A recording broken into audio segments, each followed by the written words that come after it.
Good afternoon, Speed Gaming. I am Dark Moon. I am here with you for what I think is going to turn out to be an exhibition match for this spring tournament. Unfortunately, Magius has not shown up right now for the scheduled match against Moist Mogwai. I'm not sure how exactly that's going to play out later, but for now, we do have a great fill-in.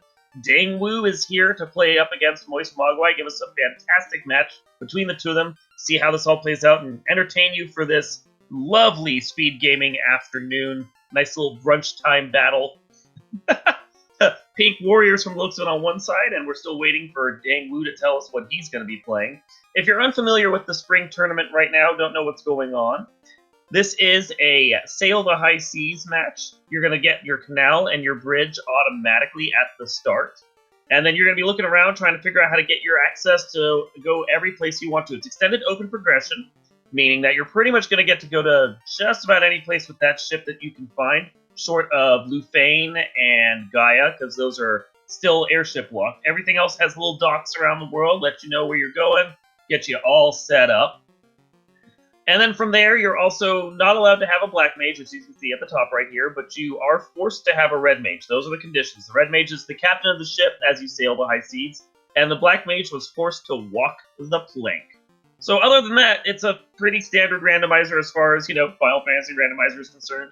Find your 4 orbs, get to chaos, kill chaos, win the game. Hyro, what are you looking forward to at this match? I think my co-commentator might still be busy right now, so that is perfectly fair. Cairo is going to be handling tracking as well as commentating with me, so we'll give him a couple minutes to join back in, and I will just fill for time.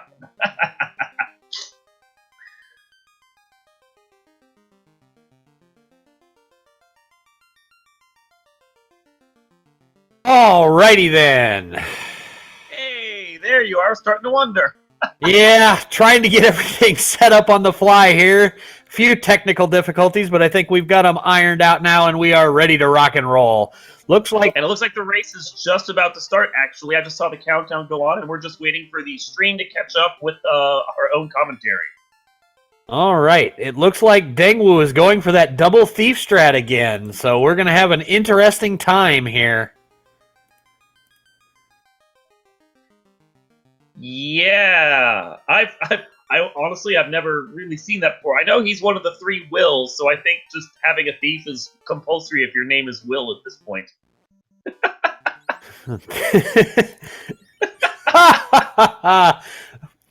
So they're in Corneria right now. It looks like the best spell among the set was one of the heals and a harm 3, but as far as black magic is concerned, warp triple X, or quad X, fire 3, and saber. That is just a fool's bounty of spells, and Dengwoo immediately decided to reroll. I can't blame him for that. Oh, man. Yep, it looks like Deng has decided that is a phenomenal idea right there. Looks like we're going... Triple red. Fighter triple red. Oh my, we're going to be spamming the AoE in this seed. AoE and insta-deaths and maybe even those sabers with the right weapons. That was just an absolute stupid bounty of spells right there. My goodness, yes. The Warp, the Fire 3, and the Quad X. We got one each. We got our movement spell, we got our AoE spell, and we've got our instant death spell all in one level. That is fantastic. You're sitting there going, what the heck is going to be at Provoca, because there's nothing left on the table. Oh, Provoca's got to have nuke. Let's just go for the quad factor there, yeah. Let's make it real easy here. So we see Moist Mogwai is already off and running towards Topher, checking out the chest right there. Dengwoo, meanwhile, is taking a couple minutes to grind up, probably get some of those spell charges, because when you have that many mages with that many great spells, you want to be able to cast them. Oh, and there's a flame armor right off the bat, so that fighter is going to be very well equipped early on. Move that chain armor that you bought down to one of the red mages, since, they can wear it. Then you've got 2 people with decent armor for up to the mid-game. Absolutely. Now, it does look like we have fairly expensive cabins over in Corneria, so eventually they'll be able to get themselves some save items, but this might be one of those long walks and pray that Topher doesn't have any nasty enemies around it. Yes. All right. Canoe from the King. and floater from the... Wow! we are in the air 2 minutes into the seed. Holy cow! So yeah, it doesn't look like we'll be sailing the high seas much at all at this point, short of like fighting the ship over its warp to, get down to the river so you can sail the high seas. Wow. I would bet Mo will head immediately to Provoca, find that town, and go straight south on the river system all the way to the airship. Yeah, I don't think we'll even see the ship this seed, or at least not in use. I think we might see it when they find it, and then we will never actually get physically inside of it at all. I would tend to agree. Now, here's a move I'm a little surprised by. Mo is actually going to take the time to go check Matoya's cave. Yeah.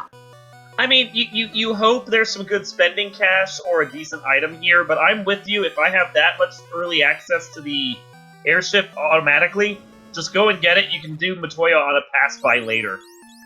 Yeah, especially if you're going to come back and, check dwarves, or if you find the crystal off of, the Confused Old Men or Bicky the Pirate or something, you're going to be forced back to Matoya once, almost guaranteed. So I'm a little surprised by that. But there was about 6,000 gold there, so that is going to help afford some save items and really set our runners up to save scum their way down the river system to get in their airship. So it should work out well. Yeah, I haven't seen how good the intro set of, how long it takes to get to the starting encounter on the encounter table. If it's decently long, you take that 6,000, you buy yourself a bunch of cabins or tents, and then you start save scumming your way down to the airship. Absolutely. Mm-hmm. I love doing that. I mean, even when it feels like the encounter table has only a short break at the start, those short breaks can still add up if you're saving on them. It's better to do that than to have to take a bunch of forced encounters you don't want. Ooh, now look at this. Dengwoo is still heading around to dwarves. Looks like he's going to check Elfland and then go the river system that way. Well, I think from the fact that we see Onrak here over at Provoca area without any decent saving items, without him knowing that's the play to make, I think that might actually not be a terrible idea. You get an extra town in there that the other characters or other players not going to see. Get a ribbon, apparently, from dwarves. Yeah, ribbon, loosen, dwarves, and the 2 free chests. That's a great find. That is fantastic. And then you just move onwards and see what happens. Now, I don't know, because Dengwoo's fill-in here for Magius, I didn't get a chance to ask him what his plan was for this race. I don't know if, even despite having the floater, he's still going to just do quickly Marsh or something else. But... yeah, I mean, just going and checking Elfland, which almost invariably at this point seems to end up being Elfland anyway. You have a good chance of getting a decent town there. It's a call. There's also the chance that he's taking this route because he knows that the river system is a little shorter, and Elfland is Elfland. Are you just psychic this morning, or what? It feels like 50% of the time Elfland is Elfland because the elves just do not want to leave. They love that forest, and they don't want to go anywhere else. Well, they are elves, so that does kind of make sense. It checks. It checks. And it does look as though the first encounter on the table is at least decently far enough out that if you had save items, you could scum your way nicely across the planet here. Dengwoo only checked the level 3 spells at Black Magic so far. Did see Temper there, which is nice to find, so he's going to have plenty of buff charges for his fighter. Yeah, having that many tempers later on will be extremely helpful. I'm a little surprised that while Dengwoo was there, he didn't just go ahead and get the information on the magic so he knew what he needed to come back for. But apparently the floater was important enough. He got his check-in on his low-level magics, and he's headed out. Going straight to the sages to find out what's here, and instead of finding the sages at Crescent Lake, he finds Gaia. All right. So I missed what the level 7 black magic was, which was all he really cared about. Yeah, he was in and out of there so fast I didn't even see it. But we do find some silver bracelets here, so intermediate armor, but nothing real important. Good for the mid-game. It's cheap enough that if you happen past here again, that's good to pick up. And heal pots are nice and cheap, but only 11 gold. I've seen them cheaper, but that's still nicely in the range of, I can buy a few of these while I'm here.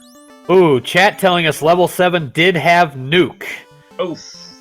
So there goes the dream of level 2 Provoca nuke. Yeah, well, we found early nuke, just not early in a location we wanted to find it.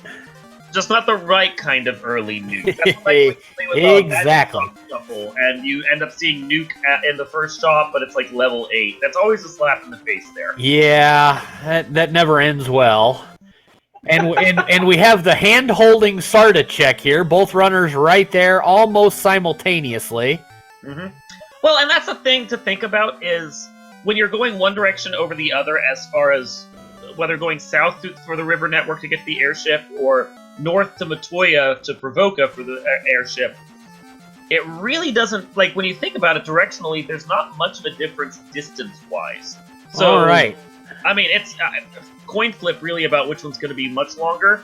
But if Elfland happens to be Elfland, which it almost always is at this point, that's a lot of shops you can check. And now Moist is finding Elfland. And yeah, Fade is level 6 in Crescent Lake. So we found Crescent Lake in Melmond, and more bad news for our runners. Fade and Nuke are both extremely high. So, I mean, level 6 Fade is not outside the bounds of being able to get it.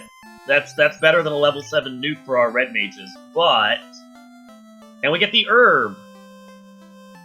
The sages had a little bit of herb out there in their yoga party. Might explain why they're all wandering now. Oh, and level 4 did hold Exit. Nice. So that's we a are great spell to find this early in the game. Warp and Exit are early enough that they will be able to be utilized. And wow, the dwarves just have. Did dwarves start having a ribbon? They did. They did.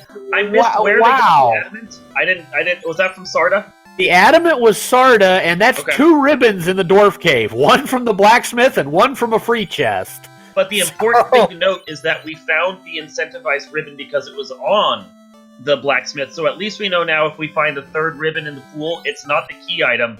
We get the crown here from the elf prince when he wakes up from all that sweet, sweet herb. So that we can immediately go do an Astos check and continue on with this chain. And having Quad X there, Astos should be a breeze. Yeah, Astos should be pretty easy. I am a little surprised that we've got so many ribbons so early. I'm not used to that being the case. I don't think they're complaining, that's for sure. Absolutely not. And the loot. When loot is nice to find this early, it doesn't really add to progression, but because the loot's basically only needed to get through Topher, it can appear anywhere. So not having to go searching around for a loose loot is really nice. Yes, the loot is one of the things that can be the most painful to have loose if it comes up that way.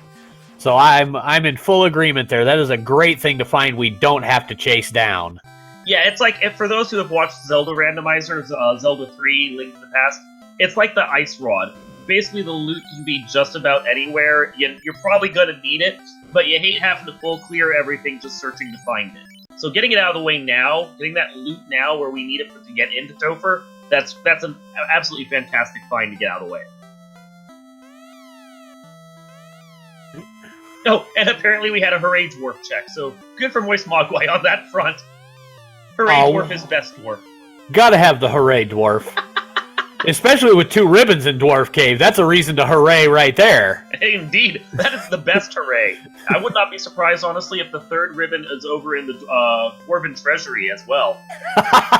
The dwarves are putting on a fashion show and we weren't aware? Exactly. They're fabulous right now. So, Moist Mogwai has her herb. She's going to go do the Crown Quest chain. Oh, and Dang making a very early Ice Cave play with that early warp. This could be an interesting move here. We do have Fire 3, so that's a pretty important thing to remember. Fire 3 is great. You have to remember that the Ice Cave is full of icy enemies, which do not like Fire 3, and is full of the undead, which do not like Fire 3. So he's, with 3 Fire 3 casters, he's well primed to be able to take those guys on. It's just whether or not he has the health and heal potions to be able to take it. But when the Eye Mages decide that they want to do nothing but miss you, that's one less concern. Yeah, the biggest concern I have here is he's diving at such a low level, I'm not sure he has the spell charges to make it all the way through.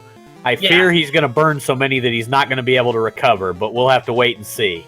Well, and I mean, I agree with his decision to triple X that, or quad X, I keep trying to call it triple X. I agree with his decision to quad X that one wizard, but he's got to be careful not to use up all of his warp charges, because it's on the same level as quad X. And Fire 3 for that matter. Yeah, that's why I'm not sure I love this low-level play, just because of the lack of spell charges. If he had level 9 or level 10 and had 5 or 6 apiece, that's different than going in with 3 apiece. Yeah, but that said, he's already on the point of just trying to figure out what the incentive items are, because he knows that the ribbon was one of the incentive locked locations. 2 items are going to be floating. He may just be hoping that it's like tail and a ruby, or at least one of the 2 is the ruby and he doesn't have to stress over it. Getting some of these early incentives out of the way that he can, do a quick, warp hole cheaty trick and see what the incentive chest here is before coming out, and then if he has to double dipping it later when he's a higher level, it's a risky play and it's a big gamble, but we've seen gambles pay off in this tournament. Absolutely. I believe, and correct me on this if I'm wrong, Dark, but I think we're going to have to rename Will Cleosis and Falconic's favorite sword. The Game Changer is no longer the Vorpal. The Game Changer is now the Bane sword. If we don't rename it, I think we just need to call the Bane sword the Game Clincher, because that's basically what it's been doing time and time again this tournament. Oh, that's even better than that's even better. The Game Clincher. I like that a lot. There you go. That's the crystal right there. He's wisely taking the short floor there, not getting any encounters, and he's going to try and warp the rest of the way out. And that speaks to what your question about Moist Mogwai and her plan for Matoya earlier. When you get the crystal this early, that double dip on Matoya feels a lot worse, because you knew you were going to be coming back here soon anyway. Yep. And now he can get that sweet 6,000 gold, those couple random items that don't matter so much, and then find out that Matoya has the slab. So before she lost her sight, she was studying up a new language. Sent away for that Lufanian on tape collection, and then the nasty dark elf took her eye, and suddenly she couldn't read it. She couldn't figure out how to use the audiobook, so it was a sad day for her. Yeah, that darn dark elf has just been blinding her for years. I don't understand why she keeps going back to him seed after seed. Exactly. It's like she knows he's going to steal her eye. Oh, gold bracelets for 8k, that is, or almost 9k. That is a really nice price for that. Yes, it is. I mean, he only has the money really to buy 1 from the looks of it, but 1 is good, especially if your whole plan is, maybe long-term, is to only keep 2 of your heroes alive, which I suspect was part of his plan when he had the 2 thieves to begin with. So he translates the slab, gets his audio on tape from Matoya that becomes the Lufenian language in the hands of Dr. Un, and now he's just doing a quick save and moving on with his life. And Mo has found Provoca. It's the vanilla on-rack, so we are going to see a level 2 magic check, and we have Harm 4 and Cure 4. So this is a White Mage paradise. Oh, that's fantastic. We have Invis 2 and Cure 3 over at the White Magic Shop at Melmond at the same time. Cure 3 is nice, and I'd probably pick it up as well, even with Cure 4, because you only get so many charges of each of them, and you want sometimes as many heals as you can get. Also, fast at the Black Magic Shop as well. Wow, so that's Fast at 2, Temper at 3, and Cure 4 at 2. So these mages are going to be swimming in good low-level magic, except for our Fade and Nuke. Fade, of course, we saw at level 6 in On-Rack, and Nuke was at level 7. Yeah, but to be frank, level 6 in Crescent Lake. You have decent Temper, you have Fast, you've got good healing spells. You can keep that fighter alive and just buff him up for days, and at a certain point it doesn't matter if you have Nuke or Fade, because the Fiends are all going to fall to his sword. Moist Mogwai takes out the pirates and gets the bottle from Bicky, so she steals his moonshine stash. Alright. Yeah, Melee, I believe Fast was at level 5, but that's still well within the range of the Red Mage, Red Wizard having a decent amount of casts on it, especially if you figure they're going to go in at, 24, 25 to actually finish off the Fiends. I see we have TNT from the Lufenians, so stealing their fireworks collection right there. And checking at the magic shops there, Fog and Lit 3. I don't think they're going to be too sad to miss out on those. Well, apparently the Lufenians were tired of nobody knowing their language and were preparing to blow up the rest of the world. Maybe we just stole their nuclear arms supply. That's what that was. Yep, and now we're going to go give it to a dwarf so he can blow a hole in the earth. That's a scary concept.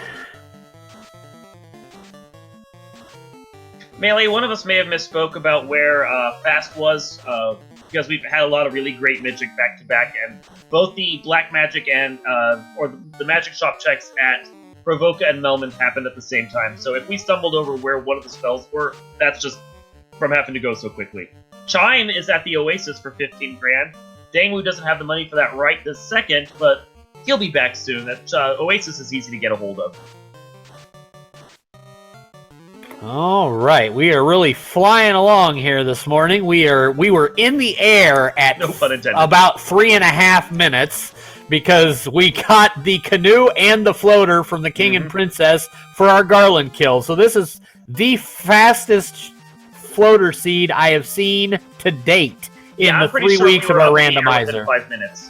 No more than 5 minutes.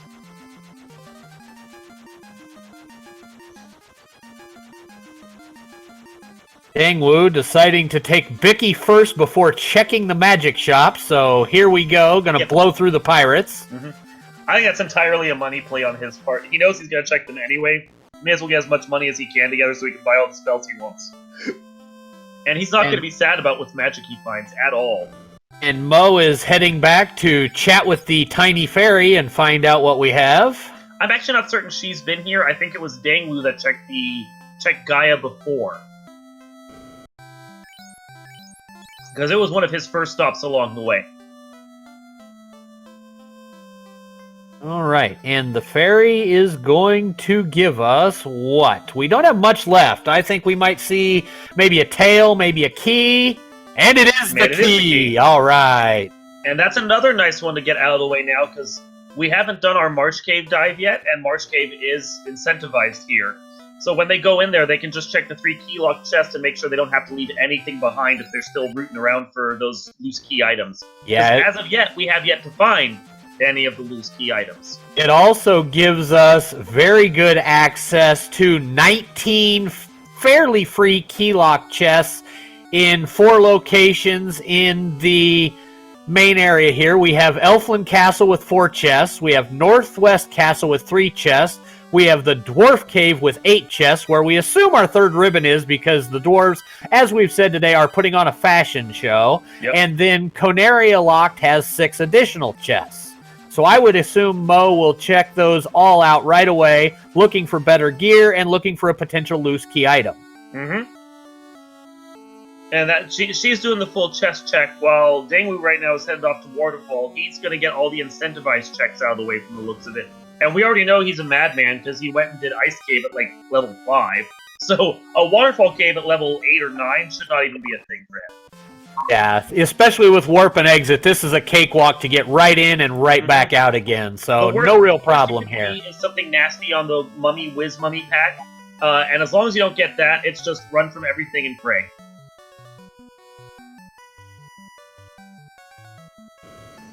And, I mean, chat raises a good point, that we are only like 3 key items away from Go Mode, technically, but that doesn't necessarily mean that I think they'll really be in Go Mode. Because you've got fighters, you're going to need to get the equipment for them, you've got a lot that you have to worry about there, and just because they have the key items doesn't mean they aren't going to want to try and find the tail, they're not going to want to try and find Dragon Armor and Aegis Shield, all the things you need to make your fighter as swole as possible.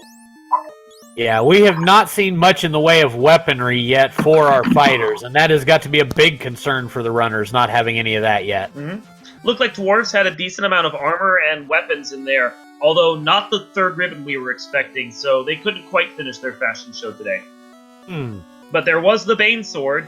There's Will Cleosis' game changer right there. Game clincher. Yep. We have the game changer and the game clincher, 2 swords that Falconic and Will Cleosis are apparently beginning to swear by. And that's the ice sword there in Corneria. That's a nice find for early and mid game. It's going to do really well against most of the enemies you're going to be getting onto right until you have to go to class change with the tail. So it's a good one to have. All right. We have Dengwoo headed to the robot. We'll have to see what the mummy trap tile holds in store for us. Well, not an ambush, and only one actual mummy. Wow. So it's a matter of what the Cockatrices and Paralisks rolled. Yeah. Odd to see a mummy tile where there are no mummies. I know.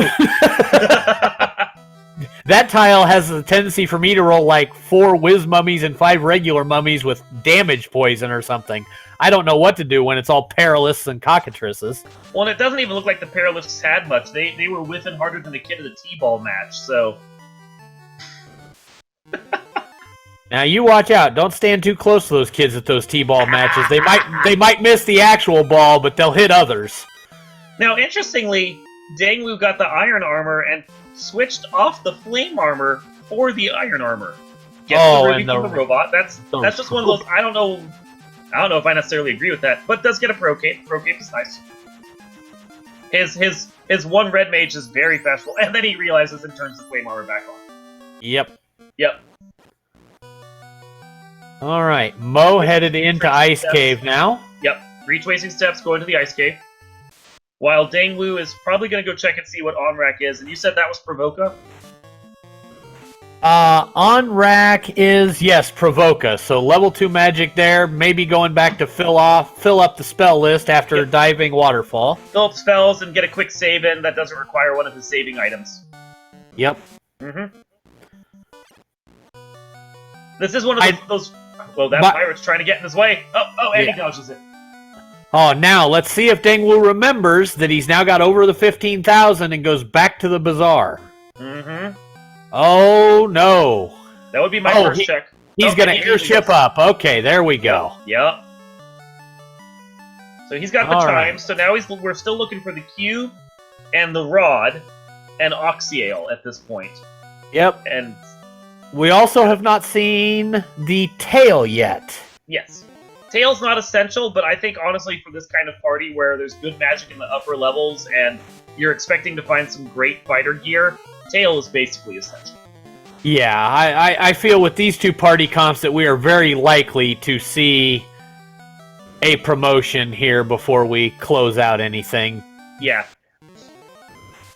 And you could see Dengwoo was really thinking about whether or not he wanted to do this Cardia check yet. He doesn't have the tail, wasn't sure if he really wanted to double dip all these areas or not, but then decided to go with it because the gear may have the tail in it. That's a Thor Hammer. Thor Hammer is nice. Thor Hammer's nice this early. Yeah, Thor Hammer this early. It'll be especially nice for places like Marsh and Sea Shrine where you can use the extra clear. Yeah, it's fantastic at Sea Shrine because all the enemies there are basically weak to it besides the waters. So you never complain about seeing it before you've gone to Sea Shrine.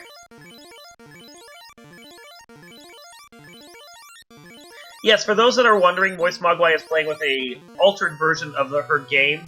All of her characters are pink, which, as chat puts it, is that there's a red sock that got into their wash. But in all other respects, it doesn't really change any aspects of the game for her. It just allows her to have different colors. So Dengwoo trying to decide where to go while Moist Mogwai is still finishing up Ice Cave. Dengwoo decides he's going to go check out Ordeals, which is incentivized in this flag set. So prioritizing all the incentivized over any other types of chests that he can go find. I am a little surprised that Deng has not taken that TNT back to find out if one of the key items is with Narek. It's a little surprising, but considering the fact that he still has 3 that he needs, I'm banking that he's assuming more than likely he's going to have to turn it in and go hit Ordeals anyway, no matter what, especially with that ribbon out of the pool. So just take care of this while you're nearby because you're at Cardia, and then go hit the TNT afterwards. Now, do you think while he's here that he could make a play with that chime and check the 18 loose chests in the Mirage Tower first 2 floors to see if he can find that loose item, because we are still missing both of our loose items. Oh, Trance Man Cats, everyone get out your glow sticks because the DJ is in town. Yes, I could see doing that play. He's been making big gambles. But I think this comes back to your thing. Now that he has the TNT, and that he's going to get whatever key item is here as he flies through Ordeals on second try, I kind of feel like he's going to just go and do all the other incentive turn-ins at this point, maybe even go do Marsh before he bothers with Sky, because Sky has great items and great encounters, but why stress over it? I love the early Skyplay, don't get me wrong. But why stress over it when you can't finish it? You're just leading yourself to force double dip no matter what. Ooh. And Mo takes a big hit from those Frosties. That was a beating, and she doesn't have the life spell to go along with. So she's full clearing here, while Dengwoo only did the top check and then escaped. Yep, we'll have to see what comes out of the bottom. This could be a major deal if it's something good here. If she can get out of this Frosty trap or just warp back to a floor and decide what she's going to do. It's a tough call. And Ordeals has our cube, so we now have full access to Tiamat. So we're looking for Oxyale, Rod, and probably the tail. And it does appear as though that means one of the two is going to be at Marsh, and the other one is going to be followed up from the TNT. So, man, there's not that much left. Well, you could have something like TNT to tail. You could then get the Oxyale, the rod, or the rod from Marsh, and then you could get the other from a loose chest. So yeah. We'll have to take a look and see what we end up with here. This could become the hunt for the loose item, or it could be a matter of the tail is loose, and we'll see if either runner is willing to take the gamble of going into Topher without the boost. Well, and something to think about too is the ship is still floating out there. It's not highlighted on our tracker, and it counts as one of the boxed key items. So any one of the quest chains or incentive chains that we're following could lead to the ship and still have one to two of the key items we need floating out there. So until that ship is discovered, we're not certain how many extra chests we're going to have to check. Yes, chat noting that Rod could be in the Earth Cave. Oh my goodness!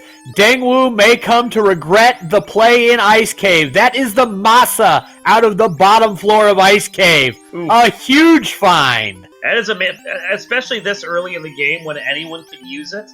Like, everyone talks about the game changer, the Vorpal, or having the X-Cal and how those are great for your knights, and in some cases your ninja or your red mage. But when you can get the Maza at like level 6 or 7, like Moist Mogwai is, and can just battle through the entire game with it, that is actually going to save some time.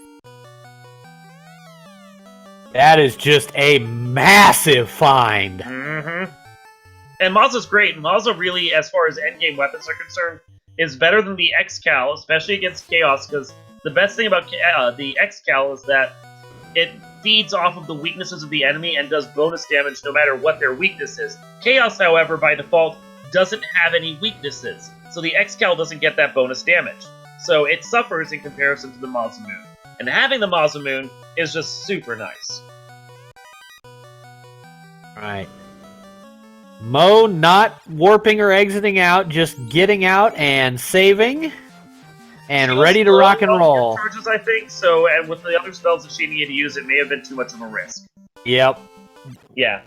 Well, warp wouldn't have worked from that end, but I'm not sure if she was high enough to have any exit charges before she went in, so there may have been a problem there. Her white mage, I think, only had levels 1 and 2 charges, because she couldn't even cast life. Alright, there is the key for Dengwoo, so we have completed that. Yep. So now the question is, while he's here, if he's going to go do all the treasury chests, or if he's still going to prioritize incentivized items. Looks like the Dwarf Cave, because they had everything. And yep. Well, this is a twofold check, though. He's got that TNT, so this becomes a Narek check on top of the Dwarf Treasury check. That's the Oxyale. And Narek has our Oxyale. Which indicates the game wants you to go to Sea Shrine, but I don't know that he's necessarily ready for that yet. But okay, so Ice Armor and Money. I missed what was in here originally. The Bane Sword, more money. Wooden Staff, which, bleh. More money. Silver Hammer, and the Opal Armor. So yeah, that Opal's great. That is a nice piece of armor to find, especially if he never ends up getting around to getting that Dragon Armor. Opal is basically comparable to Dragon, just without all the extra elemental protections, because Opal only gives you lightning, while Dragon gives you, I think, 5 different protections, including ice and fire as well. Yes. Mm-hmm. Moist Mogwai now on her way through her random checks here, has found that Matoya has the slab and is headed to translate it immediately. We know that that will lead to the TNT that will lead to the Oxyale, so both of our runners should soon have access to Sea Shrine. And Shadow Walker correcting me. Yeah, the dragon has the three elemental resists, the primary ones. It's when you combine it with the Aegis Shield, I think you get it up to 5. Yeah, Aegis Shield is Poison Stone, I do believe. And there is another gold bracelet. Dengwoo finds that in the upper half of the Marsh Cave. So we are now full of gold bracelets, it looks like. Saving that, and looks like he's going to dive for Marsh's incentive item here, so we'll have to see how that goes. And again, note, with that key, he can do a full clear of this area, and he never has to come back again, which is exactly what you want to do with Marsh. You never want to have to come back. And he's a high enough level at this point that, aside from the annoyance of the poison touch from some of the enemies, he's probably not going to face much resistance here at all. So, it looks like we know that our 3 items remaining are the ship, the rod, and the tail. Yep. So, if this is the ship, we have both the rod and the tail loose, which means we've got all of Volcano, all of Sea, and all of Sky as potential locations for our 2 loose items today. This could be a hell of a hunt. The thing to think about, though, is if this is rod here, do you even bother? I know we want the tail, but at a certain point, you gotta be sitting there going, how much faster could I just clear the seed if I chance it on Topher not being that bad? Just get some extra levels and just pray. For Moist Mogwai, I think that's a real possibility. But remember, with Dengwoo's play to key item and warp out using his red mages and their copious number of warp charges, he does not have the Mazmune. So he doesn't have the ability to make use of that to go in unpromoted. He would have to rely on something like Sun Sword or Ice Sword to get him through the seed. I don't think... Oh, and it's the ship, so we are looking for 2 loose. It's a moot point here. However, just to note, remember, he does have the game clincher, so... Yes, he has the game clincher, so we are going to be looking at maybe seeing more poison smoke strats, because we haven't seen that enough already. Hey, he's one of the 3 wills. He has to try for it at least once, right? Oh, was that in their contract? I've got to go back and reread that. I think the second you get the name of Will, you actually have to use the Bane Sword. It's contractually obligated. Okay, well that's good to know. I'll have to keep that in mind. Offer void in Utah. If not pleased with your Bane Sword, return unused portion for a full refund.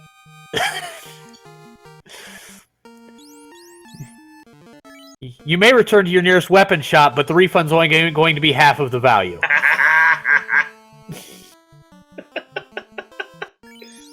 Will Cleos is, of course, in chat agreeing with us on this.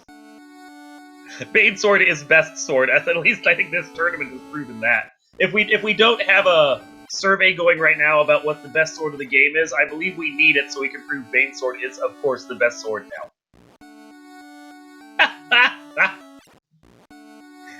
Oh, chat. Alright. Mo is headed into Ordeals, which is going to get Mo to the cube. I do not think Mo has checked Oasis yet, so she may not know where the chime is yet. We'll have to see. She has. And it's interesting to look at this right now, because Mo is basically doing all the steps that Dengwoo has. I would say she's a dungeon and a half back from where he's at. So it's, maybe 3-5 minutes. But that Masamune is going to completely change the timing dynamic there. She might be 3 to 5 minutes behind, but having that sword while Dengwoo still doesn't have any endgame swords, that's going to balance everything out at the end of this. Yes, that Mazmune find, and that's where a majority of the time sink went, because Mo went ahead and full dove Ice Cave, where Dengwoo just jumped down, used the warp trick in the holes to get out, and then noped. So he avoided all the fights, he avoided the Frost D's, he avoided all that stuff. Oh, but Defense Sword is in Marsh Cave. That's nice to find. Oh, there's another possible game changer, because we know Marsh Cave is not going to be required because all it held was the ship. So we could have one player with Defense against another player with Mazmune. This could get to be a very interesting divergence here, with each player having different sets of endgame gear. Because there are a couple ways this could play out. Moist Mogwai could just make some gambles that Dengwoo doesn't and decides to skip Marsh for the time being because she doesn't want to go there. Or she could just see the ship and immediately warp out and not bother exploring the rest of it for the defense sword. I mean, personally, when you're in, you've already gotten that deep into Marsh, you at least try to get all of it once, as she gets her cube. But it's still the thing of, she might not necessarily decide to explore all of it, or even go there at all, and that could change the dynamic back slightly in Dengwoo's favor, although, bear in mind the defense sword is great, but you have to have the time to get those charges up, and we have seen some carries and some Krakens that smack your fighter for 1200 damage through a single defense cast. If you can't get those charges up, it doesn't matter if you have the defense sword or not. Absolutely, but it does give him a little bit of extra protection, so we'll have to see how much use he can make of it later. Mm-hmm.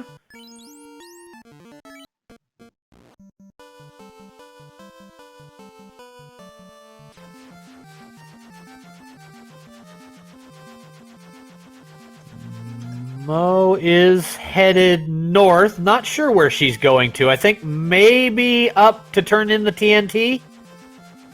Maybe she just wants to see the ocean. It's pretty.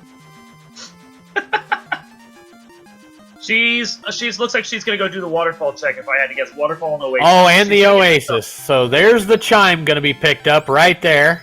Her chime and then her ruby if she goes to waterfall. And we still haven't actually seen that ruby get turned in, so we don't know if Titan is secretly sitting on something important. Well, we know Sarda's had a propensity for holding the Titan's food recently, so maybe Titan is holding the rod to get past the vampire floor. It's entirely possible. Moist proves us wrong, decides not to go and take care of that waterfall check while she's here. Instead, she's going to go do her... I'm not sure if she did her adamant check. She had to have done her adamant check already. Yes. But she's going to do her TNT check. Yeah, because she picked up both ribbons at the same time. She merged those two into one turn-in, so she's already that far ahead. So now the question becomes, you've got the rod and the tail loose once you get done taking care of all the incentive locations. So now the question becomes, do you do something like Mermaids where it's quick with the warps and the exits? Do you try to full clear Sky Tower? Do you take on Volcano, hoping that with a short grind you can kill Carry? There's a lot of options for our runners here and a lot of chest-dense locations left. So we're going to have to see what they choose. If it was me, I mean, I have Sky, and I have Volcano. Both of those are easily open to me, and while Sky is difficult, it has enough treasures and enough really good experience carrying enemies to make it worthwhile. On my end, I probably do Volcano first, because even with a full clear, it's not that slow to clear it, especially because the armory is right there, and it's always loaded. You do Volcano first, and then you go do Sky. Well, actually, with Gaia being on rack, I would actually be tempted to do a Volcano, then south to Gaia, and then straight over to Sky, because you can actually route all three of them in simultaneously, and with the warp and exit charges, you can do the Mermaids so fast that I think you might actually be able to do that, and it gives you the information then to not clear Sky Tower unless you have to. And especially the first and second floors of Sky are fairly slow checks because the chests are so spread out that I think it's a worthwhile thing to consider. Certainly. I like the Sky play. I am always a big fan of the Sky play. I'm just thinking you get Volcano out of the way now because it's low level. It's easy for you to get through it. And then you get your items there. Whether you do Sky afterwards is the question, or Sea afterwards is the question. And I personally, I hate Sea Shrine. I hate how spread out it is. I hate trying to remember where you have to go on each of the floors, some of which look similarly in their layout. I despise full clearing Sea Shrine, even with the mermaids there. Yeah, in my opinion, especially with how fast you can get to mermaids, I really like that place simply because you've got warp and exit, especially for Mo, where you can just clean it out and be done and not have to worry about it. Now, if mermaid area was incentivized with vanilla slab chest and something was there, it would be an automatic check for me. Now, I would work that in and make that my second play after Volcano. Here, though, I don't know. I don't know that I agree with it. But that's the fun of Randomizer. Everyone has their own path through this game. Yeah, this seed with what it left loose has left our runners so many options for route divergence here. This could be an amazing set of route divergences here just to see the choices made, because that's going to be what probably is going to decide this seed. We've got the Masmune against the defense sword, and now we've got which dungeons do you dive first. And that's the thing about it. It's wide open here, and it's really going to come down to who goes where and decides to pick up what key items first in their search. And not knowing where any of those are, it's going to be luck right now as to where you search. The best hope each of them have is that they're looking for both rod and tail, and they won't do with anything less than that. And if that's the case, then they'll both spend probably an equal amount of time searching for it, unless all the key items are in the same location. However, if one of the two of them gets the rod and then decides, okay, I'm done, I'm go, then it could break the seed wide open for one of the two of them. Yes, I especially think that's possible if Mo finds the rod because of that Massa find. I'm still not sure that Deng will be comfortable trying to go with an ice sword and using the defense simply as an item, especially without something like the power bonk. It's just so risky to attempt. Ice is so weak in comparison to what you need. Even a sun sword would be slightly better for him. Fires are unrunnable in this seed. That's gross. And there's the Sun Sword and the Vorpal sitting side by side in the armory. See, that's gonna make his Dengwoo's decision a lot easier, I think. You got the Sun now. You have the potential of the Vorpal later. If he finds the tail, great. If he doesn't, at least he can buff up the Sun Sword. It's still not the best, but... Oh, we now have the game changer and the game clincher. That should be the end of the seed.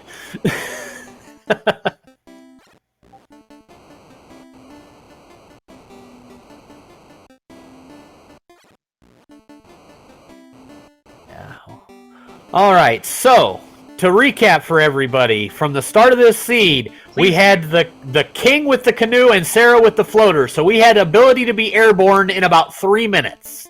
Sarda was checked for the adamant. The old men running around Crescent Lake doing yoga had the herb. The blacksmith gave us the ribbon along with a loose ribbon in the dwarf cave. So the dwarves were putting on a fashion show today. The elf prince gave us Astos' crown, although why he had it, we're not sure. The ice cave had the crystal, which led to Matoya with the slab. We had Bicky with the bottle. LaFane gave us the TNT after the turn-in. The chime was sitting on at the Oasis for 15,000 gold. The tiny fairy had the key. Ordeals had the cube. Narek had our Oxyel so we could breathe underwater. Marsh Cave had the ship. And Astos handed us our loot.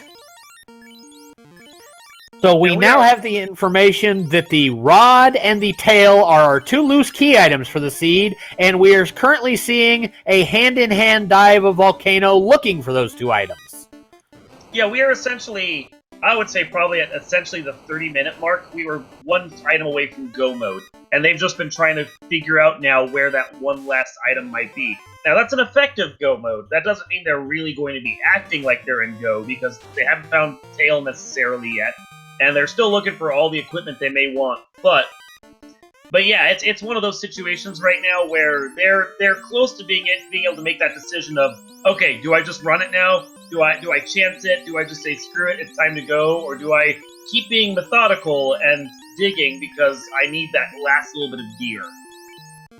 Yep, it looks like we're going to continue full clears.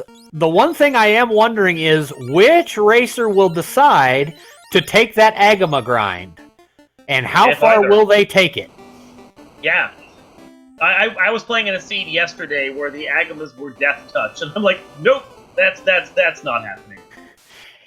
Yeah, Death Touch in this week 3 of seeds has been a pretty brutal thing to find. Blaze and Death Touch seem to have been the two most prevalent, no, you are not going any farther abilities for our enemies to find for this week.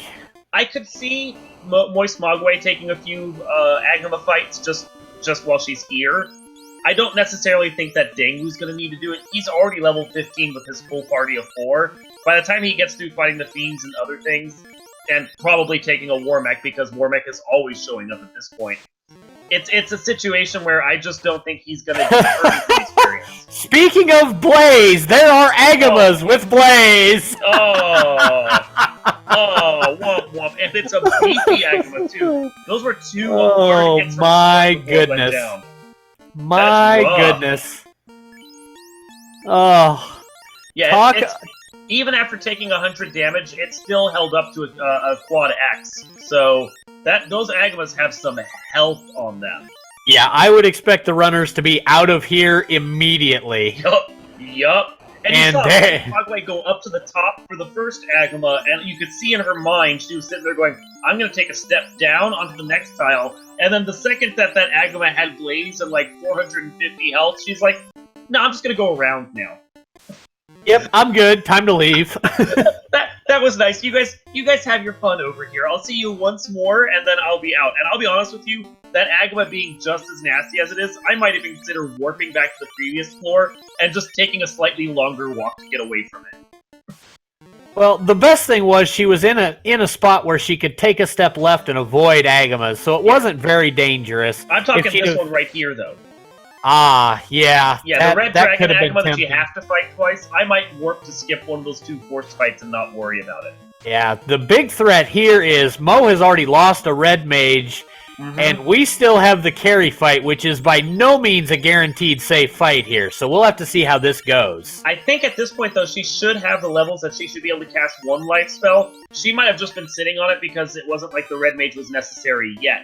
And the Red Dragon has the Aegis. Oh, man. So there is even... Oh.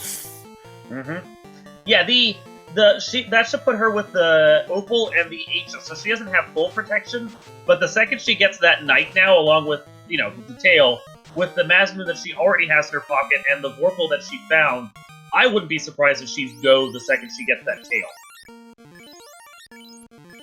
Like, Dragon is nice, but when you have the Opal, Dragon doesn't feel quite as essential. Yeah, definitely not. I've done dives where I decided I had to have it, and then there's been times where I'm like, I'm going to skip it, and I haven't really been punished for it, so... Yep, and Dengwoo did use the warp back to the previous floor, and is now headed for carry. I like that move, especially when you have a really nasty Agama. I like that move a lot. It just save yourself the headache. It may be a couple extra steps, but in the long run, you'll appreciate that you did that for yourself. Mo's White Mage, starting with the Bane Sword strats on the Ogres. Game clincher kills one off, and Mo cleans up the fight very nicely.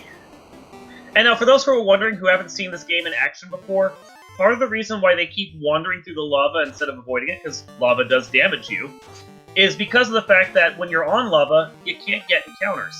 So, since we gotta go fast in this game, because we're speedrunners, we take as much lava damage as we can, because it's still faster, even after healing up, than dealing with having to, fight every encounter on the safe tiles, quote-unquote.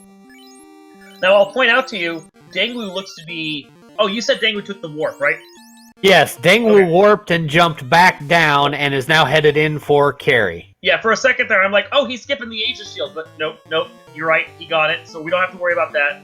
He's caught up some speed time on Moist Mogwai here, because he went in, I would say, minute and a half after she has, and she's almost a carry.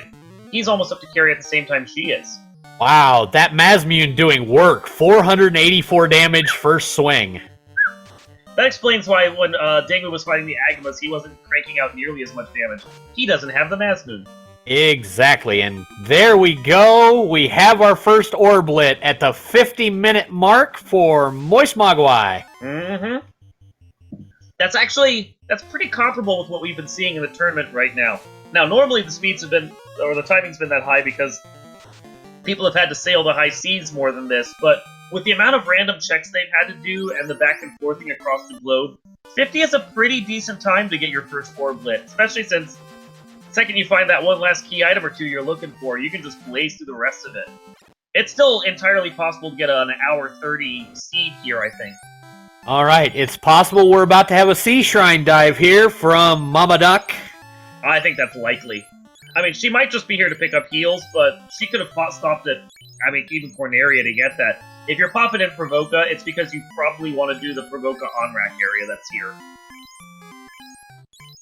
Alright, so it looks like Dengwoo is thinking about it.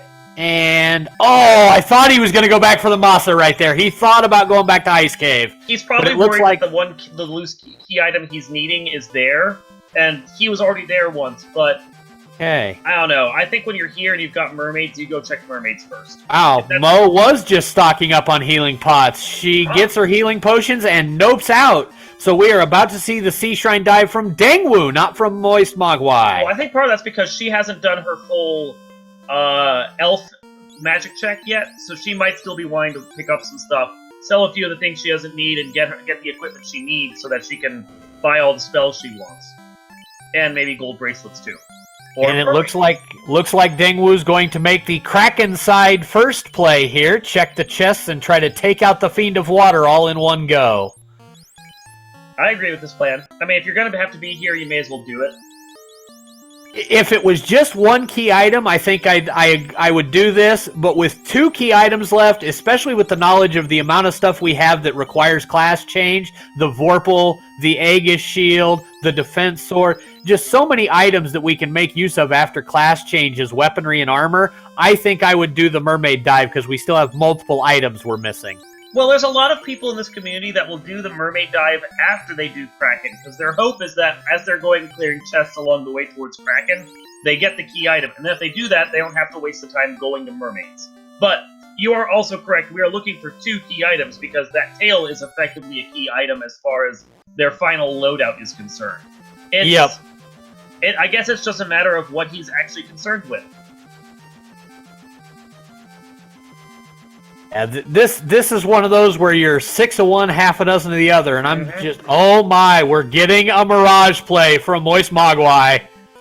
Here we go, here's our route divergence. Is the progression in Sky, or is it in Sea? Let's take guesses, folks.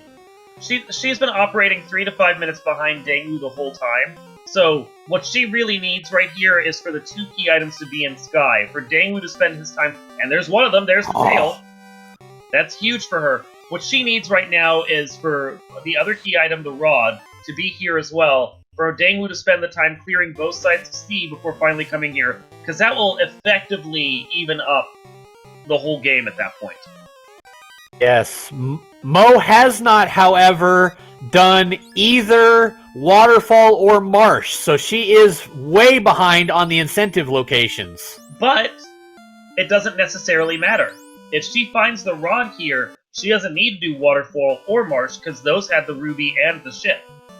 Oh, she found the loose tail, and she is out of here! I can't blame her for this. I was almost going to ask you whether or not you just take the time right this second and go do the Cardia Isles checks and get Bahamut out of the way. I mean, she's got the equipment. She could make Sky Palace so much easier to explore. Yeah, I would personally, if I've taken the time to go to Mirage Tower, I would definitely take the 2nd floor before I left. Because that is 10 more chests in a single location. That's only a floor in. She may just be banking on the fact that she's going to go back there anyway after she does class change. And this way, if she gets something that's really useful for her knight, she can just equip it the second she has it. So, that's another one of those 6 of one, half dozen another. If you're going to have to double dip Sky anyway because of that tail, how you decide to double dip it is just... it's really up to you.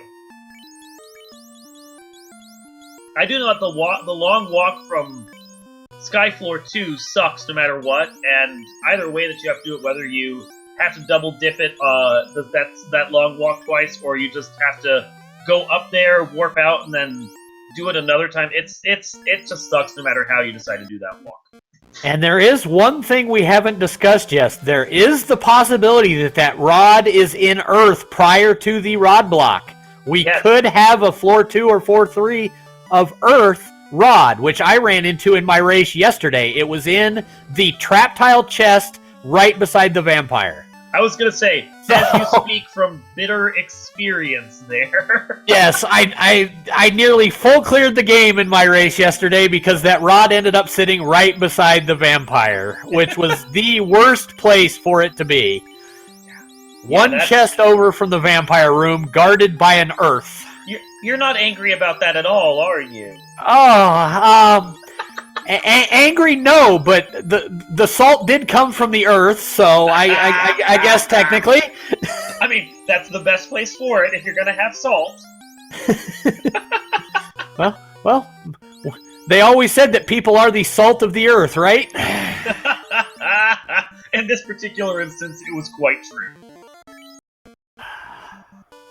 So she's got her class change. She's got her lovely pink army now.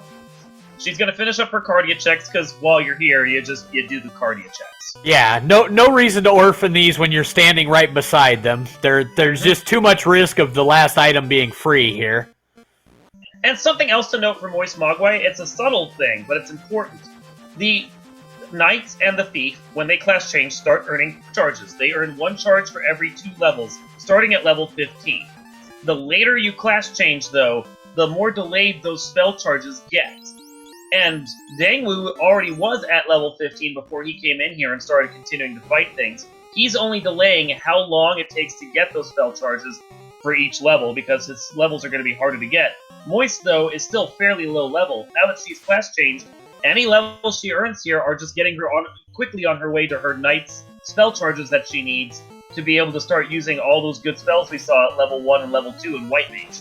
Oh my, we have unrunnable guards and we do not have a lit spell other than the Thor Hammer to help clear them faster. This is going to be a slow fight. This is. I would have been blasting out with that Zeus or that Thor Hammer no matter what, because even if it's not the best one, they're weak to lightning. You want to try and get as much of that chip damage as you can as fast as possible. Yeah, you definitely need to make use of those lightning caster items since we do not have a lightning spell on the red mages. Mm-hmm. That's going to be a big thing that needs to be done here.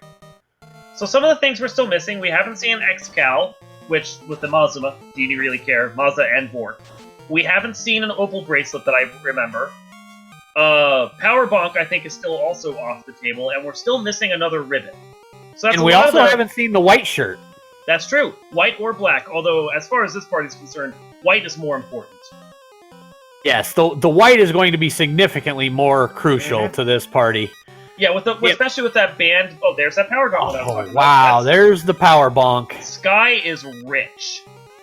And this is only giving Moist Mogwai ample opportunity to catch up and start putting a nice little lead on Dengwoo, because she's not going to have to full clear Sky if she can just find that rod here.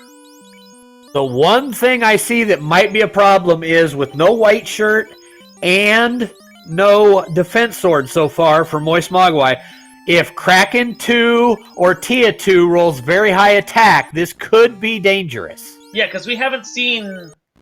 I don't believe we've seen Invis yet, have we?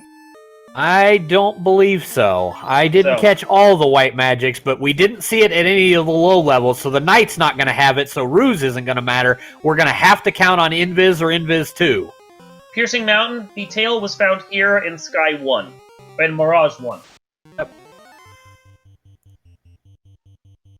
Tail in Mirage 1 and the Power Gauntlet in Mirage 2. So Mirage was at least a big portion of the play for this seed. And she does. It looks like she has both the Zeus Gauntlet and the Thor Hammer, so that's a good amount of chip damage she can now do against these guys. Unfortunately, it looks like the guards have rolled decently beefy. Shadow reminding us in chat that yes, of course, Carrie can also be a serious physical gatekeeper, but... She can. I mean, we've even seen one of the first matches I commentated for this tournament, we saw a Lich that was an absolute gatekeeper. He hit hard, and he had nuke. And that's something to think about, too, is, you know, you always treat Lich like he's just a speed bump, but every once in a while he comes out swinging. All right, Deng ready to pull Kraken 1. Let's see how this goes for him. Hasn't found the tail yet, is still trying to use the Sun Sword, and it looks like maybe Defense Sword stacks here. There goes the Defense Sword up. That blue D threw me off for a second over on Moist Mogwai's side because it was colored like a gas D. I'm like, wait, those aren't here. Ah yes, the palette shuffle, always a dangerous thing if you aren't paying attention. Well, she changed the colors on the rest of her party. She may as well change the colors of the enemy. I agree with that. Wow, Kraken smacks a red mage for Dengwoo. Smacking from the Kraken. Oh, and Deng finds out that he's going to need a lot of help. The fighter goes down. This may be over. Oh. Wow. That Kraken is not playing around. And he didn't find anything of value on the one Kraken side. He thought about flying away. I think he's going to go check...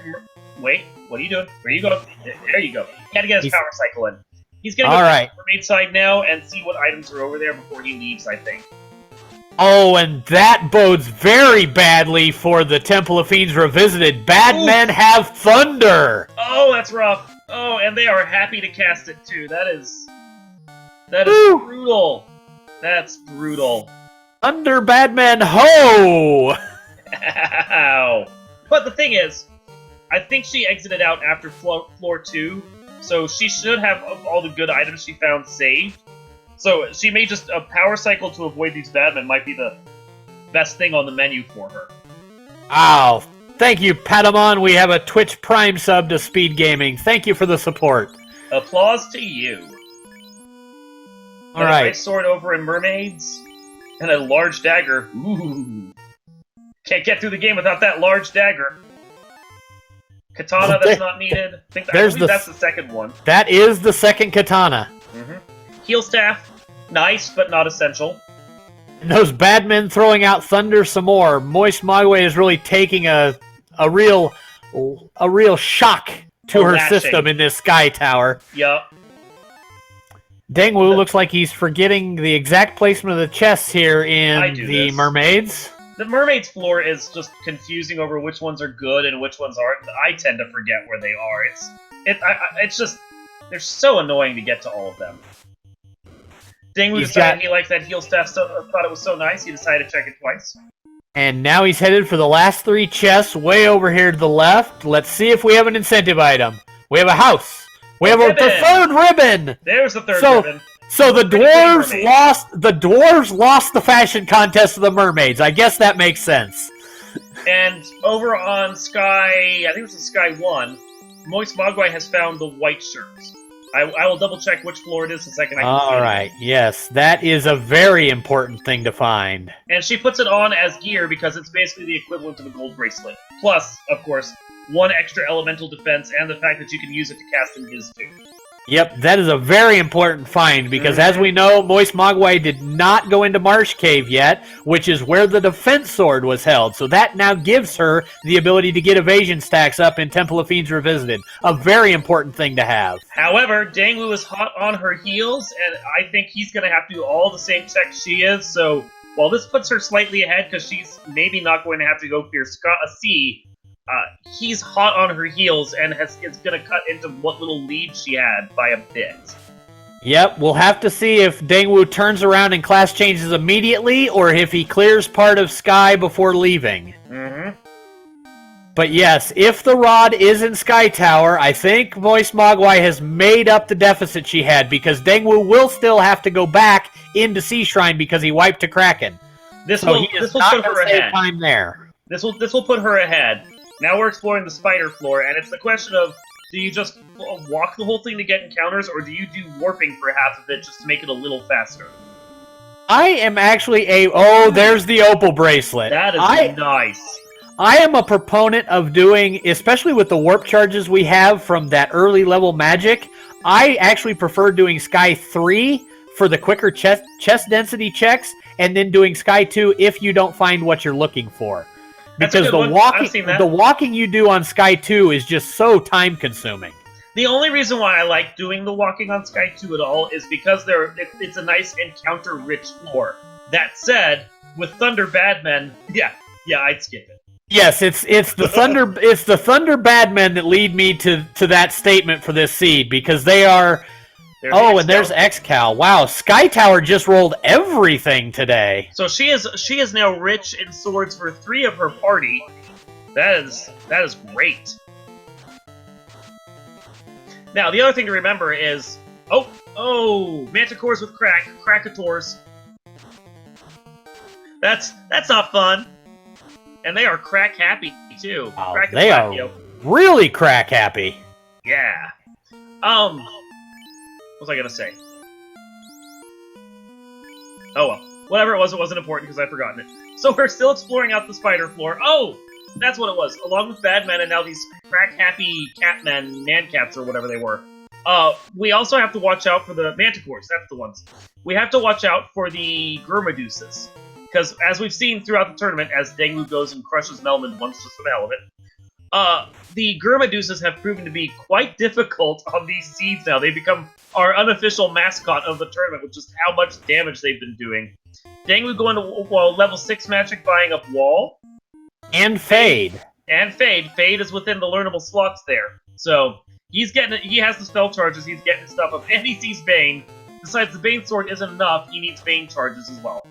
But he can't learn it because that is locked behind Black Mage. So with a Walk the Plank Black Mage this week, Bane is not going to be available except in sword form for this seed. Not on the table for this seed at all, unfortunately. So it's a good thing he found the game clincher, but he's not going to be able to do much else at that point with it. Yep. Which Mogwai picks up an eye. Eyes appear naturally here on this floor, and they are a good source of experience. Since she did go through the ice cave, so she saw them once. She knows they're not that difficult. She didn't do a grind there, though, but any extra of them that you get, that's great. Finds a copper bracelet, which, after having found that opal, bit of a disappointment. Yeah, the copper just doesn't stand up to opal. Yep. Once again, trying to whack with that crack. Thankfully, the knight is able to resist it this time, and they also have cremate. So those manticores are kind of nasty. Right. Looks like Dengwoo is trying to decide where he wants to go next. He seems fairly indecisive here. He's not sure what he wants to check here. I'm not sure if he thinks he's forgotten something. Yeah, he got that tail from first floor, and then he cleared out, and I'm surprised he hasn't just gone back to go finish up Sky Palace. Yeah, he looks like he thinks he's forgotten something. That Kraken, I think that Kraken may have put him on tilt just a little. Yeah, and there's our Invis 2 at level 5. So that's going to be a very useful thing to have. Was it purchasable, though? I think he tried and he didn't get it. It was in the second slot of White Magic, which is available after class change, so he should be good to go. Had to check my permissions list there real quick. I know. I do that. I saw him try and buy it, and then he didn't, but maybe he just accidentally clicked on his knight instead and got confused when he got the message. And there is Brack available, so we may be going to see Brack strats on Kraken this afternoon. It's a, what, 33% chance, effectively? 25, 33, somewhere in there, and Kraken let him live just long enough that with 3 red wizards, he could probably get enough casts off that he could get through it. Yep. Kraken's not unstoppable when you can just charge 4 Bracks at him and be done with it. All right, Moist Mogwai headed to the 3rd floor of Sky. We're closing in on that ever-present Bridge of Destiny. So if people are looking forward to a war mech, you need to get prepared. Get your food. Get your drinks. Get your break out of the way. We're headed for the Bridge of Destiny. You mean get your Brack out of the way? Well, not on Warmech. You got a Bane strat him. He needs to be Poison Smoke. Expert. Just expert and it doesn't matter. Dragon armor. Oh. There's another phenomenal find in this loaded Mirage and Sky Tower. Now again, because she had Opal, Dragon isn't like as essential, but since you're right here, you grab it. If she'd had to skip it, I don't think she would have been hurting for it, but since you're already here, why not? Yeah, the extra elemental resistances just give you the option where Moist Mogwai has not found the 3rd ribbon. It just gives you that little bit of extra protection where you can throw the ribbons elsewhere if you're willing to take a gamble going into the Temple of Fiends Revisited with 2 ribbons on your casters and let your knight just use Aegis and Dragon Armor for protection. It's fantastic. Not perfect, but it does work very well. Now we got 4 more chests, and then it'll look like Sky will come up as a bust for that rod. And it was. No rod here, we're going to have to go somewhere else. And we already know it's not in C, although Moist doesn't know that yet. And we already know it's not in Volcano because they've already full cleared that. That leaves... We have a Titan's Tunnel and Earth Cave the first 3 floors. Yup. Oh my.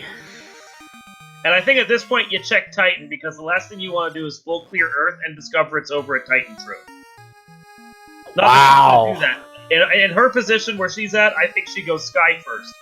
I think she'll go C. Absolutely. The chest density is so high there, and with class change now and the Masa, I think she'll feel comfortable taking Kraken down. Yep. So I think we'll see a full clear of C Shrine. So I think Deng is going to potentially get the lead back here because he's going to be able to bum rush C Shrine with class change now and probably take Kraken out with a fair amount of ease.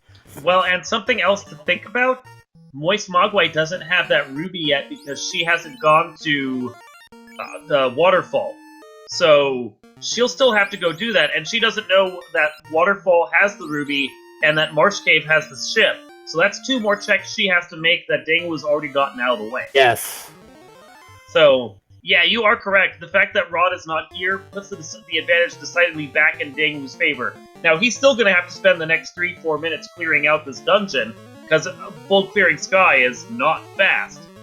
But it gives him the advantage long-term of having the knowledge of where to go and what he's going to have to do. It's not true no mode because he's not sure where it is, but he's narrowed down enough of the world that he effectively knows where that rod is going to be.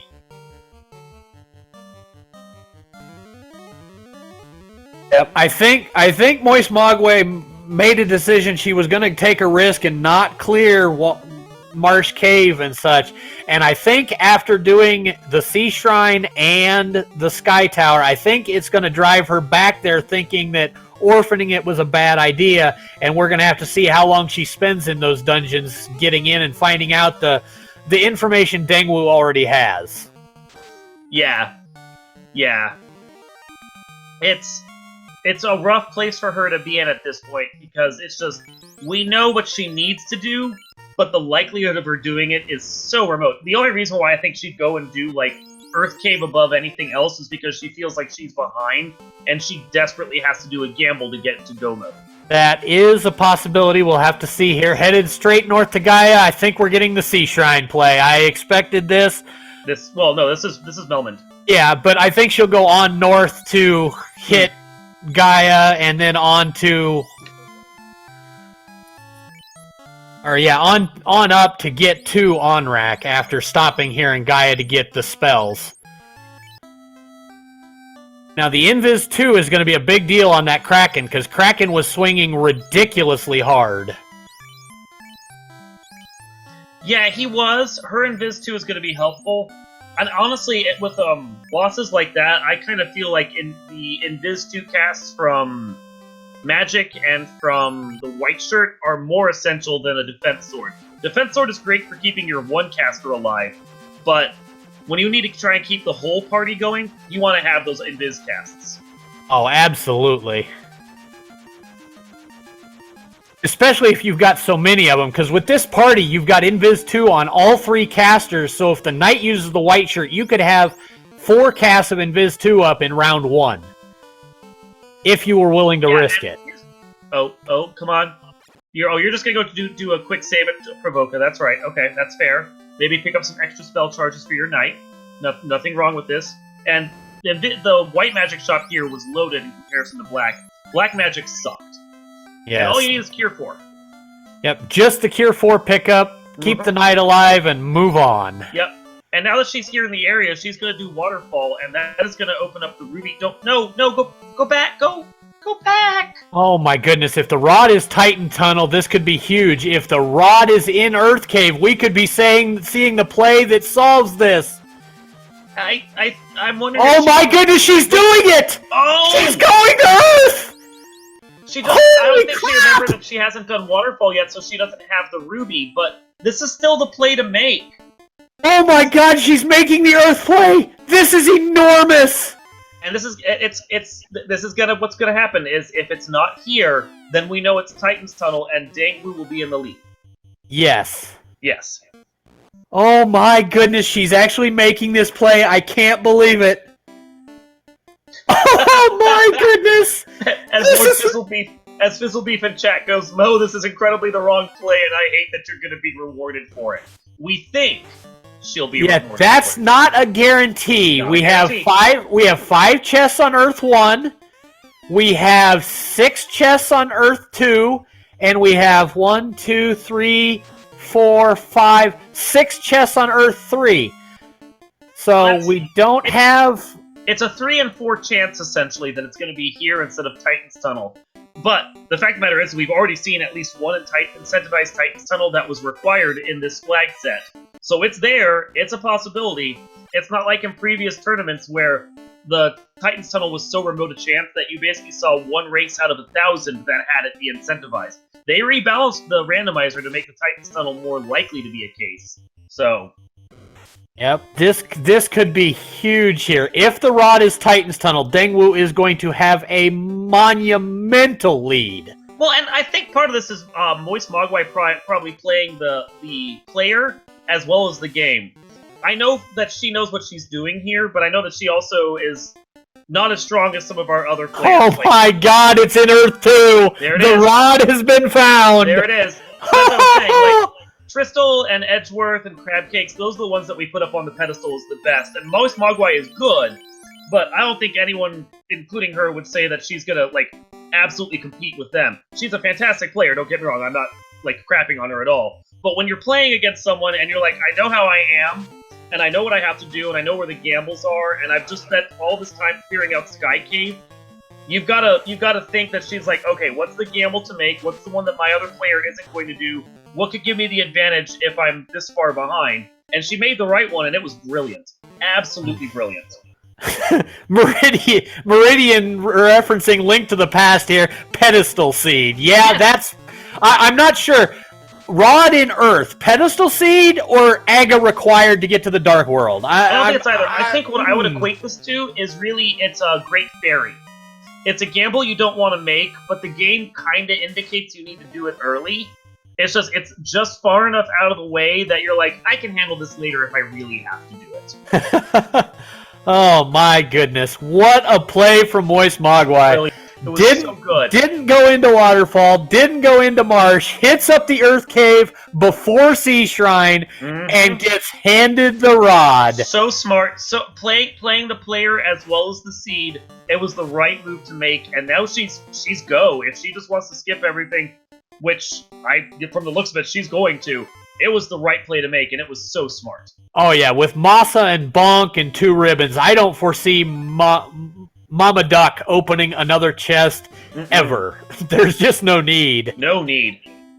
This was the right play. She's got the equipment too, because you got to think she has 3 endgame swords, all the endgame armor she could want. About the only thing she's gonna miss out on that Dengwoo has is like the defense sword and the ribbon. The 3rd ribbon, which with a fighter with Aegis and Dragon and 2 ribbons already in your pocket, you just don't care. Yeah, I don't foresee a time when you would need to do anything. I would actually be very tempted to actually leave the power gauntlet not on and put a pro ring on my fighter and have no headgear on him just for the resistance to the death element in addition to everything else. Yeah. Just make it so it's almost impossible to kill him with any elemental spells. Yeah, it is. It's a solid build-out that she has, and the fact that she did this play when there was, 2 or 3 key items still in the pool for her, that's crazy. Because, like, she was right there. She was right at Waterfall. You'd think you just go do it, but she didn't, and honestly, it was smart for her not to, because Waterfall would have just made her check Titan Trove first. Yeah, this is just an unreal play that is going to pay off huge, it looks like, but it's just a shocking play with what we know she had left. It is. I am going to love talking to Mama Duck here in a little bit and finding out why, what led to that play, because this is just such an unreal read of the seed, or such an unreal gamble that's just amazing on so many levels. Well, and the thing to think about this is it's such a big gamble and a good read on what was going on. It's the kind of move that could put you ahead of someone like a Tristal or an Edgeworth or Crabcakes, because, like, even when they want to go check Earth, they only check the first floor, and if it's not there, they move on, because Earth is such an awful dungeon to have to die. Well, yeah, especially for the distance you have to travel stepwise versus the chest density. Yeah, I mean, the enemies aren't bad. It's just terrible. The enemies aren't bad unless they roll something nasty, which these ones didn't. But it's so long, and the encounter rate is just high enough in dungeons that you're sitting there going, I don't want to do this. This takes forever to do. It's not like you can just check first floor where if you don't see an item you like in a treasure chest, you hard reset and try again. This one you have to dive all the steps everywhere because of the way it's laid out. It's the worst dungeon as far as layout is concerned. And she did it, and that's a huge gamble that paid off in ways that, you know, would get her ahead in just about any race. Yeah, it looks like Moist Mogwai is going to light her third orb about the same time that Dengwoo lights his second. We do have Dengwoo on the Bridge of Destiny. Here's our last chance, folks. We're looking for that war mech. Can we get one? Yeah, Rod, for those that missed it, Rod was on the Earth 2, the trio of chests that are guarded by the Earth Elemental. It was a smart play. It was a great play. All right, 2 air fights for Dengwoo, most of the way across the bridge. It doesn't look like we're going to get... he's looking for the war mech! He's hunting war mech! Oh my goodness, we have a hunt. War mech hunter. We are on the hunt, folks. Here we go. Nope. Changes his mind. The airs were just too prevalent in this role. And that's the thing, is the encounter rates are, for the various monsters in the encounter table, are randomized, so there's a good chance you can get a high frequency of war mechs, but it just looks like that where that high frequency war mech slot was, we then instead had airs. So unfortunately, no war mechs, but Dengwoo gets our hearts and minds for trying for it. And Tiamat was nothing. I don't know exactly. I'd see whether he bracked or baned them, or if it was just like flat out smushed. But Tiamat was 1 round and gone. And of course, Lich was a speed bump. Lich 1 deserves no respect. Even if you crank the difficulty all the way up on him, he still rolls so low that he's just not worth the respect. Yeah. So we have Moist Mogwai at 3 orbs. We have Dengwoo at 2 orbs. We are looking at go-moding the rest of this seed for Moist Mogwai, and we should be entering Temple of Fiends Revisited as soon as we can get Kraken bracked to the floor. So now, Moist Mogwai is 1 orb ahead, and she only has seafloor left. Now, we do know that Kraken was pretty awful, but if she's smart and has her brack charges ready, she can brack the Kraken, it's not even a big deal. Dengwoo's 1 behind, but with that brack of the Kraken right there, that's going to help him out, because he knows, essentially, where the rod is going to be. He's in effective no mode right now without even having to stress over it. Absolutely. The amount of knowledge Deng has on this should tell him that it's in that one continent. It's either Titan's Tunnel or it's in Earth Cave, because he has cleared basically everything else. And it's impressive to think, though, that despite having had to full clear an extra dungeon over Moist Mogwai, he's maybe 3 minutes behind. I wouldn't put him that far behind, really. Yeah, anywhere from 3 to 5, because Earth Cave, even when you're go-moding the lower half of it, is still slow enough it's going to cut several minutes off of you. I think that Kraken wipe is really going to be the most telling thing, where he's going to have to go back and go through C again with the unrunnable Wiz-Sahag pack that's the opposite side of the pirate tile and that type of stuff. It's just going to be enough pain that it's going to lead to a problem. And Dengwoo is flying away from Earth. He knows what he needs to do there. No, he didn't do Ice Cave. Well, he's going to find his Masa, but it's going to slow him down significantly. Yeah, there's an upside, but it's probably the upside he wasn't looking for.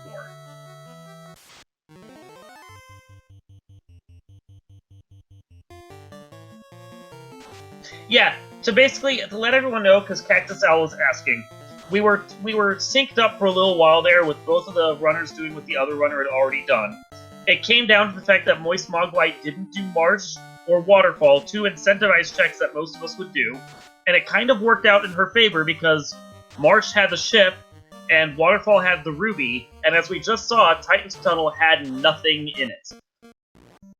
Meanwhile, Dengwoo only did the top part of Ice, which seemed like a smart idea for the most part, even though the Masamune was down there, simply because of the fact that he eventually found the Vorpal and the X-Cal, and that gives him most of the equipment he needs for endgame. Maybe it's not the absolute best in comparison to Mazda, depending upon your feelings on what sword is the best sword in the game, but it was still a good loadout, especially since he basically full-cleared Scott.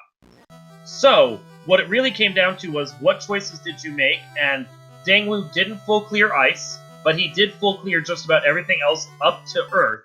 So now he's decided to go do Ice because he doesn't want to full clear Earth, which I can't necessarily blame him for. Whereas Moist Mogwai decided Marsh and Waterfall were a bridge too far for her, and she just wanted to go do a gamble and do Earth and get through all of it. And the gamble was right. All right. While we're waiting for the fiend fight of water on Moist Mogwai's screen, I'd like to remind everybody that we do have a triple header Sunday. We started this morning with this wonderful race we're watching right now. We have at 3 p.m. Eastern, the master of the Bane Sword, Will Cleosis, facing off against Tarnin. And at 7:30 tonight, we have Sonny Wrath and Shadow Walker in a battle of the undefeateds, right here on your Speed Gaming family of networks. I mean, we all know Lil Cleosis is going to try for those Bane strats against Tarnin right there. That's his veteran move, so to say. Well, that's his game breaker, his game clincher for him right there. So well, the knight will wield the game changer, and one of the mages will wield the game clincher, and the game will end the instant chaos begins because he's just going to be broken into pieces. Oh yeah. He'll throw out the Bane Sword. He might throw out a couple of other Bane casts from his red mages.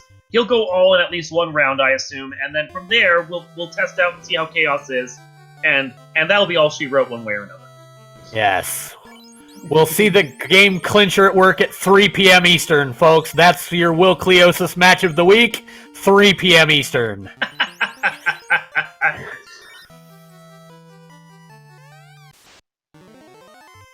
And yeah, it's unfortunate to see Dengwoo doing this. Now, bear in mind, even after doing this check, and he did get the door glitch right there, so fun little door sprite out of the way. Even with him having to do this check, he's going to be maybe 6-7 minutes behind as Kraken takes out one of the 4 red mages, or one of the 4 light warriors on Moist Mogwai's side. They're all pink. It's hard to tell the mages apart. Even with all of this, though, bear in mind that one bad Topher wipe, and it's all back to tied up again, and we have seen plenty of terrible Topher wipes in this tournament so far. The stats are cranked up just high enough, and the enemies sometimes roll some really nasty stuff, and we still haven't seen the Gurmaduces, so we don't know what they've rolled. All right. Dengwoo looks like he's decided he's going to go ahead and clear out the water orb while he's here before heading for Earth. So it looks like we're going to have a straight... Oh, wait, oh no! He's going to the second floor near the mermaids! He thinks it's on one of these 5 chests! He's gonna go full clear the rest of Sea Shrine that he skipped! Oh no! Oh, no, dang, turn around! Go the other way! Hey, go back, you were on the right path! No! Not the TFC check, anything but that! That friendly chest, so to say. Yes, that ever-friendly chest that I don't think I've ever seen hold anything. That fantastic chest. Oh, no. Oh, the pain. The pain, Dengwoo, the pain. So at 1:29 and 27 seconds, Moist Mogwai is now officially in Temple of Fiends, revisited. She's going to go up to the second floor portion that you don't normally see, and do a little bit of grinding on some of the golems and so forth. She apparently feels like whatever level she's at isn't quite strong enough for what she needs, so she's going to keep pushing for a little while and try and get her charges up. Her charges, her levels, her stats. Is the knight short like one of his spell charges? I thought Moist Mogwai got promoted at about 15, so I didn't expect her to be short of spell charges, but... Well, more spell charges on your higher levels is never going to be a complaint from any of them, but also bear in mind, depending on what level, and her Knight Falconic is only at level 20, she may be trying to get up to 22, 23, so that by the time she gets to Chaos, she has the extra break point for that... oh, yes, because the Knight took the Crack Death... Yep. And the 2 mages, 1 red mage and 1 white mage, gained a couple of levels that I don't think that knight did. So yes, we may be a little behind on the knight. Yeah, she wants that extra set of hits from the Masamune on the knight. So she's going to try and work him close to that breakpoint for Chaos. Yep, looks that way. 24 is a great number to roll for if you're worried that the enemies are going to be bad. And considering how bad Temple of Fiends has been with the bosses as well as the Germaduces, I can't blame this move at all. You burn a bunch of charges, you have the White Mage cast Exit, go out and save, maybe do it again, and then eventually you get to the point where your Knight's going to be able to take the hits. And if you happen to lose that Red Mage at the bottom just in the process of it, more experience to funnel to your fighter who really needs it. Well, that may actually be what's being considered here. Mo looks like she is ignoring that bottommost Red Mage, so it may be going for a 3-man with just that Red Mage as a little bit of backup for the bosses, be the one that gets put in front as the hopeful sacrificial lamb to things like Carry 2, Kraken 2, and Chaos. And it's not a bad thought, and it's the consideration of how many of these mages do you really need to stand alive? That Red Mage is expendable, because you have another one, but you could even stand to lose the White Mage or the other Red Mage if you can keep the other one alive, just by grace of the fact that you only need to be able to warp or exit out of here. One mage is all you need to get out of this with your experience. And I think I'd be most likely to keep the White Mage up simply for the life spells. Mm-hmm. The Red Mages are important, but the White Mage dying could ruin a Topher dive real quick. Well, if she dies in the middle of it, and then you still have a Red Mage alive, warp out immediately and don't even risk it. Alright. Dengwoo's still doing his clear, still going through. Apparently he wasn't happy about that friendly chest. So now he's going to go and take out Kraken and finish this up on this side, which will still put him one orb down, and then he'll go to Earth and kick himself for not doing it first. Yep, that is one thing that this flag set does, is it gives you just enough rope that you know you can full clear some dungeons, and if one of the progression items, like the cube, were to end up in Mirage Tower, or the rod in Earth, it can really delay you finding it because you're more incentivized to single dive, and if it's a forced double dip or a dive where the progression for that dungeon is in that dungeon, it can lead to some major problems for the runners. Yeah, and I think since he's in Sea Shrine, the best way to put it is he's hoisted by his own petard here. He knows what he needs to do, and unfortunately he keeps banging himself against Sea Shrine when we know the key item he wants is nowhere near here at all. Yeah. With the extra levels he got in Sky, though, the Brack strats on Kraken should knock Kraken out pretty darn quickly, so I don't think that's a problem.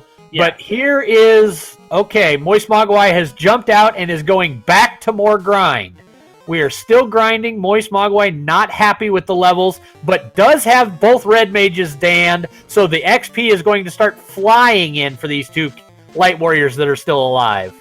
Yeah, now, as long as the Mudgulls decide to attack Falconic and not Meridian in her party, then it's not really much of a concern, because that fighter is going to be able to take those hits from those golems and not feel too much about it. And plus he has Cure 4, so if it really gets desperate in the battle, he can just clear it out. But it's chancy because that White Mage is, even with an Opal Bracelet, is still squishier. Well, not really. That one golem did hit the White Mage and only did 28 damage, so the White Mage doesn't appear to be in great danger, but here's a Germadusa pack, so let's see if they've got any touch attacks today. They're hitting fast and somewhat hard for Germadusas, but so far... fairly weak hits, though. Yeah. No, they look squishy. Yeah, so fairly squishy, and they don't appear to have a skill list or a spell list. So it looks like we're just can we take the hits, and the Light Warriors alive looked like they could take the hits. So it looks like we're fine there.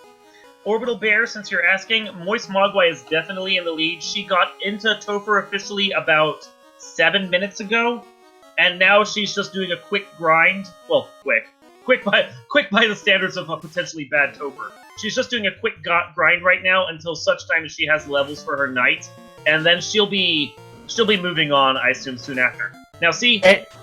Dengwoo on the Kraken, but he is not using the Brack strats. He goes with a fast temper, and the Knight crushes Kraken. Yep, that was quick. Didn't even matter. Woo! Now, something to notice here, Falconic, the Knight in Moist Mogwai's side, got stun touched and got hit for like over 100 damage. So the Mud Gulls may not be hitting hard, but the Rock Gull is definitely packing it in.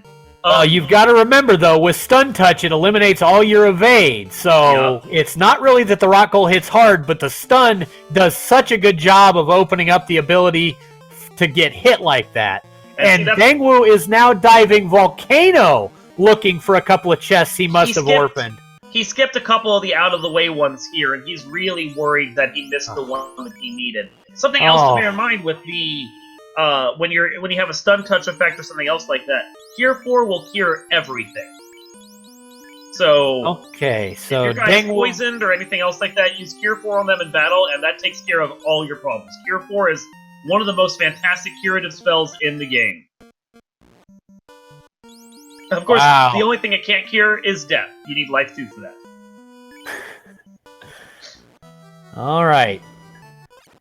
Mo looks like she is going left, going right. We have a Topher dive at the hour and 36-minute mark. The leveling is done. She got her knight up to level 24, because that Mug Gold Rock Ball pack was really worth it. Now she's going to do at least a test dive here, see how it goes, and see how bad the Fiends may be. Alright. This party does have... These party compositions do have one weakness. Fighter, Red Mage, and White Mages do not have great run chances. Your best run chances are your Thieves and your Black Mages. So the running away could become an issue if we run into things like we know the Thunder Badmen are coming up here very shortly. Yeah, the parties that she's gone with, the Fighter, Red Mage, White Mage, does not have the best run capability in any respect. Thief and, of course, Black Mage have the two best. But Black Mage was banned this week, so without a Thief, you're basically low on the ability to run from any enemies. Now, for those that were asking in chat, yes, you can come and join our community and play this game if you like what you see right here. The chat room has the links for Final Fantasy Randomizer in it, and that link for the website contains not only the randomizer, but also the Discord as well. So feel free to come, join, hang out with this great group of people. It's a lot of fun. I just recently joined the community myself, and I've been having a blast with it. If you have problems finding it because you're watching this later on and don't see the chat, you can always do a search for Final Fantasy Randomizer in your favorite search engine, and it's an easy way to find it that way as well. Come join the fun, please. Absolutely, and for everybody who can't get enough of their Final Fantasy Randomizer Spring Tournament, we have 2 more races coming up later today. At 3 p.m. Eastern, we have the Master of the Bane Strats, Will Cleosis, facing off against Tarnin. And later this evening at 7:30 p.m. Eastern, we have a Battle of the Unbeatens. It's Shadow Walker against Sonny Wrath. Now, it does look like Moist Mogwai is onto the Earth floor, so soon enough we're going to see how bad Lich 2 can be, whether he's speed bump or bigger speed bump. And Dengwoo gets the bad piece of information that the rod has been hidden in the Earth cave the whole time. So that basically, at this point, looking at timers, that's basically him... there's Deng showing his displeasure to the sea. But that basically puts him, I would say, effectively 20 minutes behind getting that rod from where Moist Mogwai was. Now, that's just getting in the rod. She still had to clear C afterwards, so... Yeah, knowing where he's at, I'd say maybe 10 minutes? Yeah, you're probably talking 7 to 10, mostly because Deng already has most of the levels he needs, so the grind in Topher is not going to be necessary for Deng. So really it's just the Dive of Earth, which will take him a minute or two here because of the encounter rate, and then you'll have the first 4 floors of Temple of Fiends Revisited, which will take him another couple of minutes, probably, depending on if he runs into the Badmen. It'll depend where they are after the power cycle, and if Dengwoo enters on a power cycle or just a reset. So we'll have to check on that. How much refilling he has to do on heal potions and other things, how much time he spends rearranging his item menu, maybe burning off tents and cabins and so forth to get his heal pots in the right spot, how much time he spends buying spells and other equipment.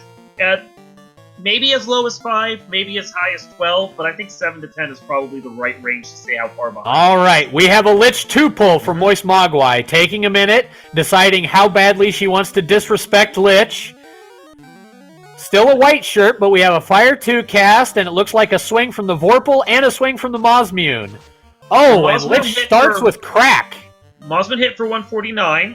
And the Vorpal hit for, I think, 50-ish, 60-ish, somewhere in there. So this is a not decently absorbent Lich. Yep, we rolled decent absorb. The question will be, did we roll decent HP? We're at about 350, about 600 on Lich. Wow, Lich rolled a decent HP value. I think with the way that the stats are set right now, Lich can get upwards of 1,000 hit points. Yeah. So, about 1,100 is the cap for Lich 2 in these flags. Oh, and Lich has nuclear, but it rolls pretty low and no Light Warriors fall. Yeah, of the two spells that the two you could have seen, nuclear or nuke, nuclear's the better one to see because it rolls slightly lower, but you still don't want to see it. It would have been nice to get Lich out of the way immediately and not have to stress over it, but she got through it and she's healing up.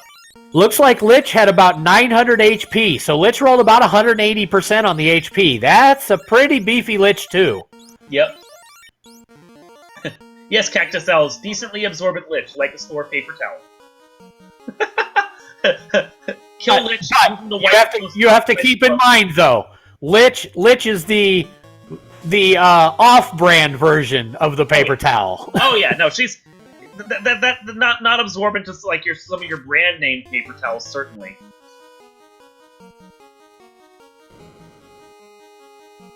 So they were asked. Well, we're about to get Carrie. I'll ask my question once we get to the seafloor. Alrighty, let's see what Carrie 2 has in store for us today.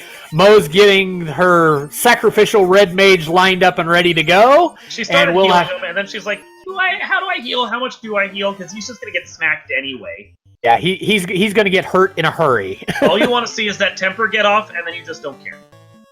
And it looks like she's going to go with temper fast from that red mage, so we run the risk of not getting that fast off if Carrie gets good turn order. This could be a dangerous move here. But she goes after the second one and said, leave it alive with 1 wow. HP. The 1 HP survival. What a game. Oh my, 900 from the Mazmune. Carrie rolled no absorb. She is tissue paper. Woo! Now that's the thing. You only need 1 to win, and as that red mage proved right there, you only need 1 health point to win. Wow. Quick cure 4, and she's nearly fully re-healed in 1 shot because Carrie was paper. Yeah, that was nothing from Carrie. Wow, forget the buffs, just swing. What a Carrie 2. Meanwhile, Dengwoo is over on Lich right now, the first Lich, the speed bump Lich, and Lich, as soon as I said that, is gone. Now, and Lich got cracks. Lich got Quake stratted. That's the one thing to remember is Lich is undead, so spells like a Quad X don't affect him. But Quake and those kinds of spells will totally work against him. So Quake, Zap, those kinds of ones. So yeah, I mean, if you want to use the insta-kill spells against bosses, just remember that because Lich is undead, the normal ones you might be used to won't work, but Zap and Crack will on Lich 1. Now, Dengwoo is now entering Topher, and we're going to see him light that black orb, and at 1:43:53, he's making his first dive. He's about 10-ish minutes behind Moist from where she was when she started doing her first real dive. Yeah, about 9 minutes behind in enter time, but we have unrunnable waters with frost, so this is going to be a little spicy. And because she doesn't have that black shirt, she doesn't have the one special item that would make fighting them a lot easier, because waters are the only water-based enemy that is actually weak to ice instead of lightning. Yeah, without... Oh, she got turned around to the water floor. There you go, back on track there. Looked like we erred in our routing a bit. Ooh, 6 waters, this could be bad. That's rough. That is just that. And she didn't really heal up after that last one, so... Oh, she did not, so this could get brutal. Here come the frosts. Thankfully, with the 2 ribbons, I don't think our white mage and our knight are under much threat, but our red mages may both fall here. This is going to be dangerous. And it looks like the waters rolled a decent amount of health as well, so this is a 2-round battle with frosty waters here. All right. Because they're green again, and we called them Nyclones in a previous match, they're like the Cool Mint Listerine of waters. All right, Dengwoo already to the earth floor. He is flying through Temple of Fiends Revisited. He is on a tear. He is booking it. We could get into a very close race here if Deng can keep this pace up. While we're watching Dengwoo come up to Lich, and Moist Mogwai is slowly dealing with these waters, there was a question in the chat that I'm curious about for you, Hyro. What is your favorite mode of Final Fantasy Randomizer? Wow. Favorite mode. Oh my goodness. Okay, are we talking favorite mode to watch or favorite mode to play? Go with either, because I'm curious. Okay, my favorite mode to watch is when certain members of our community, like Zardia and Shofukamachi and some other guys, get together and roll up like 500% locked bosses where they can roll like 8,000 HP, and then they beat their head against those for a while. Those are hilarious to watch. Those are fun. Okay, if I'm talking to play, it's a little different, but we'll get into that after this Kraken fight here. Yeah, we got just a little time here. The seafloor is nice and long. It looks like we're mostly doing buffs again, trying to play a little safe. Keep the heroes up so they can last long enough for the fighter to get off his blasting charges. If Viz charges, power bonks, that kind of thing, keep everyone alive and happy, because you never know just how bad Kraken may whack it. Wow, good turn order for Mama Duck. She got both Invis 2s off before the zap, but the zap goes off and takes both red mages down. So the fast got off, but we are getting nothing else out of those red wizards. And then a tornado. Now, bear in mind that she has the power gauntlet, so... And it does not even... And Kraken is also paper. Fast, and it's over. Kraken had no defense. He may have had a lot of health, but you weren't going to see it when the Mosswood is swinging for over 1,000 damage. Yeah. Not much chance for that. Yeah. Master of Arms may have had some good stuff that he was whacking with, but you don't get to see it when he goes down that quickly. The fighter did an Omni Slash, one for each tentacle. Yes. Full calamari platter on serve. Whew! Now, Dengwoo's only a floor behind at this point after he erased Carry with a quad X. So I keep wanting to say triple X. All right, Cactus Owl asking about what we've seen so far. We had Lich that showed a nuclear with about 900 HP, and we've seen a paper Carry and a paper Kraken. So it has not been very brutal so far. We do still have Tiamat and Kraken. So if they rolled paper and didn't roll the skills, we could see some major nukes, some infernos, all kinds of fun stuff. But so far, we have not seen much. Yeah, Lich right now with his spell set, including the nuclear, and the amount of health and absorb that he has so far proven to be the most difficult of all the Temple of Fiends bosses, which tells you how not scary it was when Lich is the most scary one you've seen. All right, that low-level red wizard is out of fast charges. So Moist Mogwai is going to have to go into conservation mode here. Only one red wizard has a fast left. This could get tight. I think you can serve that one last cast for Chaos, and you just go with power bonks and extra bonks this way just to keep them up. Yep. She still has plenty of tempers, though. Lots of tempers, but we're very low on the fast charges. Oh. We've got enough left for one fast here and one fast on Chaos, but we've got no more Invis 2 casts from either Red Wizard. We are out of those, so that White Mage is going to have to be doing work with the white shirt. And something else to think about is the fact that Tiamat doesn't have much of a absorb. But what I was going to say is, we still haven't seen Slow 2. So if Slow 2 comes out from Chaos after the knight has been fasted, that knight is not doing anything anymore. Oh my, Dengwoo makes a mockery of Kraken too, and is on the air floor with Moist Mogwai. So we are taking this one down to the wire. Depths away. Moist Mogwai with a 1,200 point swing there, and Tiamat just breaks just shatters. Not officially broken to pieces, but, cut up into bite-sized fun. The fighter needs some hors d'oeuvres for later. Anyone want some ground Tiamat burgers? Because they're on serve today. All right. Moist Mogwai getting ready for the ultimate Fiend Chaos while Dengwoo is finishing up his Tiamat fight. Got the white shirts out. Tiamat just throwing weak spells here, so nothing too dangerous there. And the fighter getting ready to make a mockery of this Tiamat, I think. Meanwhile, we've got a temper and a fast charge over on Chaos, followed by a white shirt and a power bonk. It's a standard defensive play. Chaos whacks out for 176 damage against the white mage. Try for that white mage before she can get her stuff going. But it's a round of buffs, and we're on to the next round right there. Another temper, white shirt, and a fight. See how strong Chaos can be, because we haven't seen a lot of absorbent bosses here so far. Oh, we have not. 8. Oh, wow! My God! Oh, one-shot Chaos, 971 damage, and down goes Chaos. Moist Mogwai, first place with an SRL time of 1 hour, 50 minutes, and 52 seconds. Wow, that was impressive. Before I could even get going, she had that one down. 981 damage, and that was that. And the thing is, if Dengwoo hadn't done all the checks that he did, he would have cleared through this in no time. So he played right into Moist Mogwai's gamble, through and through. GG's to her. Yep, that Earth Cave gamble made the seed. Moist Mogwai with one gamble, and it tells the tale. I'm going to see if she's ready for an interview, and we will get her in just as soon as we can. Meanwhile, Dengwoo is... Dengwoo's up against Chaos right now as well, and I think he's going to get the happy news about that too.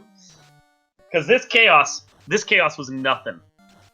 Oh, Chaos had the other nuclear, but Moist Mogwai never gave him the chance to get to it. No, and an Inferno!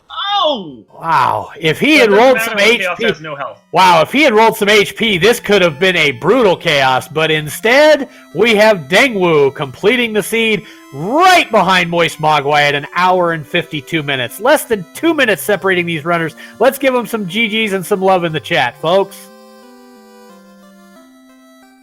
Yeah, time comparison, 150.52 for Moist Mogwai versus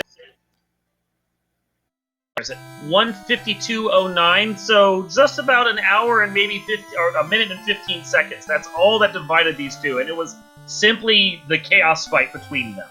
That was it. That was a phenomenal race by both runners. We'll see if we can get them in here for an interview.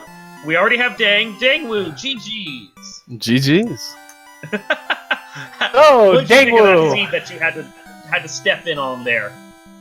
Oh, it was fun though.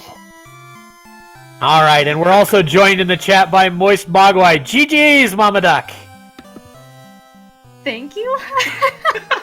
Okay, I have to get this. I have to get this off my chest. How in the world did you pick that Earth Cave out of all the options you had left for the dive? That was insane. I will tell you exactly why. Marsh and Waterfall are dead to me from my last seed, but I knew Will rolled this seed, and he is always the person that dives Earth without Rod just in case it's there. And I was like, okay, this is just an exhibition, it's a fun match. I already got a win today, but I want to put on a show. Let's do it. Well, And that Earth holy Cave crap. that Earth dive made the race. Deng went through and full cleared, I think, every chest in the game he had access to before he went to Earth Cave.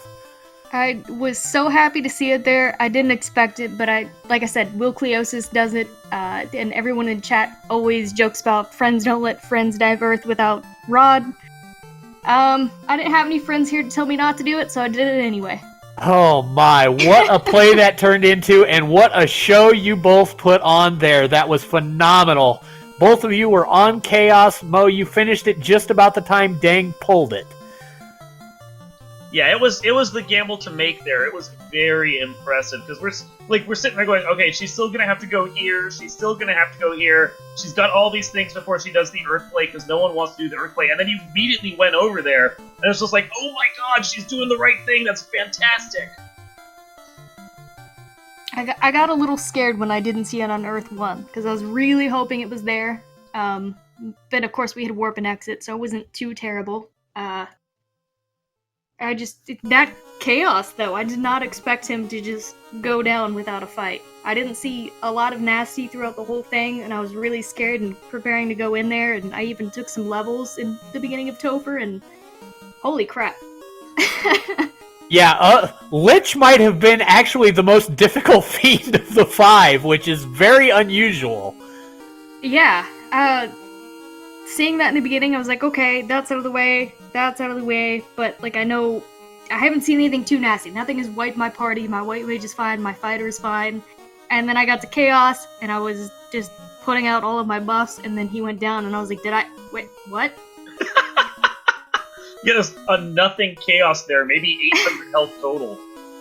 So, dang, I've got to ask, as you started going back and doing single and double orphan chests in, like, Volcano, the 2 chests at the top, and right side of the armory and some of that stuff, what was going through your mind there as you had to go back to so many locations for those 1 and 2 random chests? Basically, in the back of my head for a little while, I said, I should do Earthplay. No, I'm not going to double diverve. Nope, I'm not going to do this. And long and behold, it was there.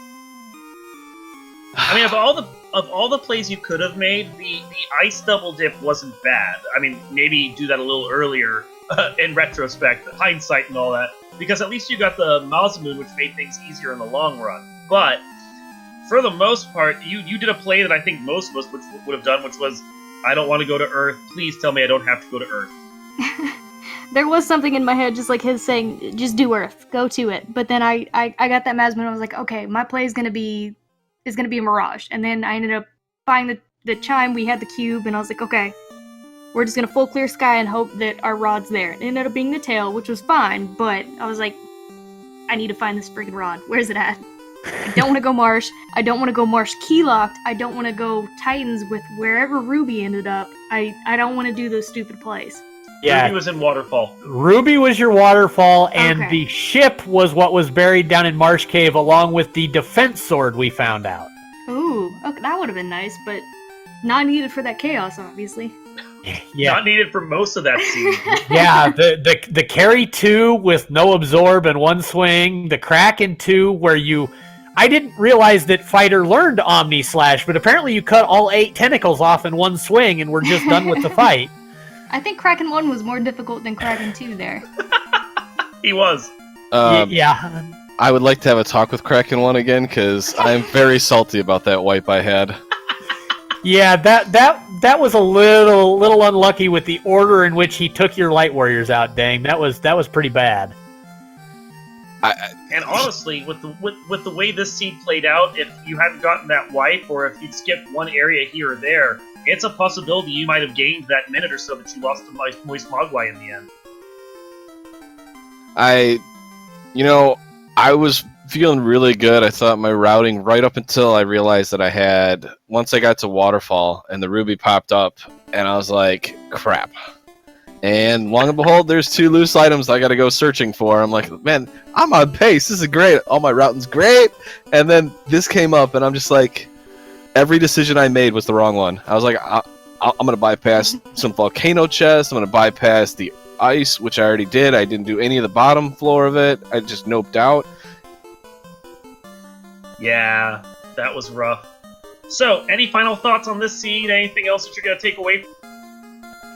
I have sheer dumb luck, but I'll take it. And I really like to thank Dengwoo for jumping in here. He didn't have to, and he last minute was like, "Yeah, I'll race." So we already know he was kind of off of his A game just because he wasn't prepared for it. So I really appreciate him jumping in here. But yeah, sheer dumb luck.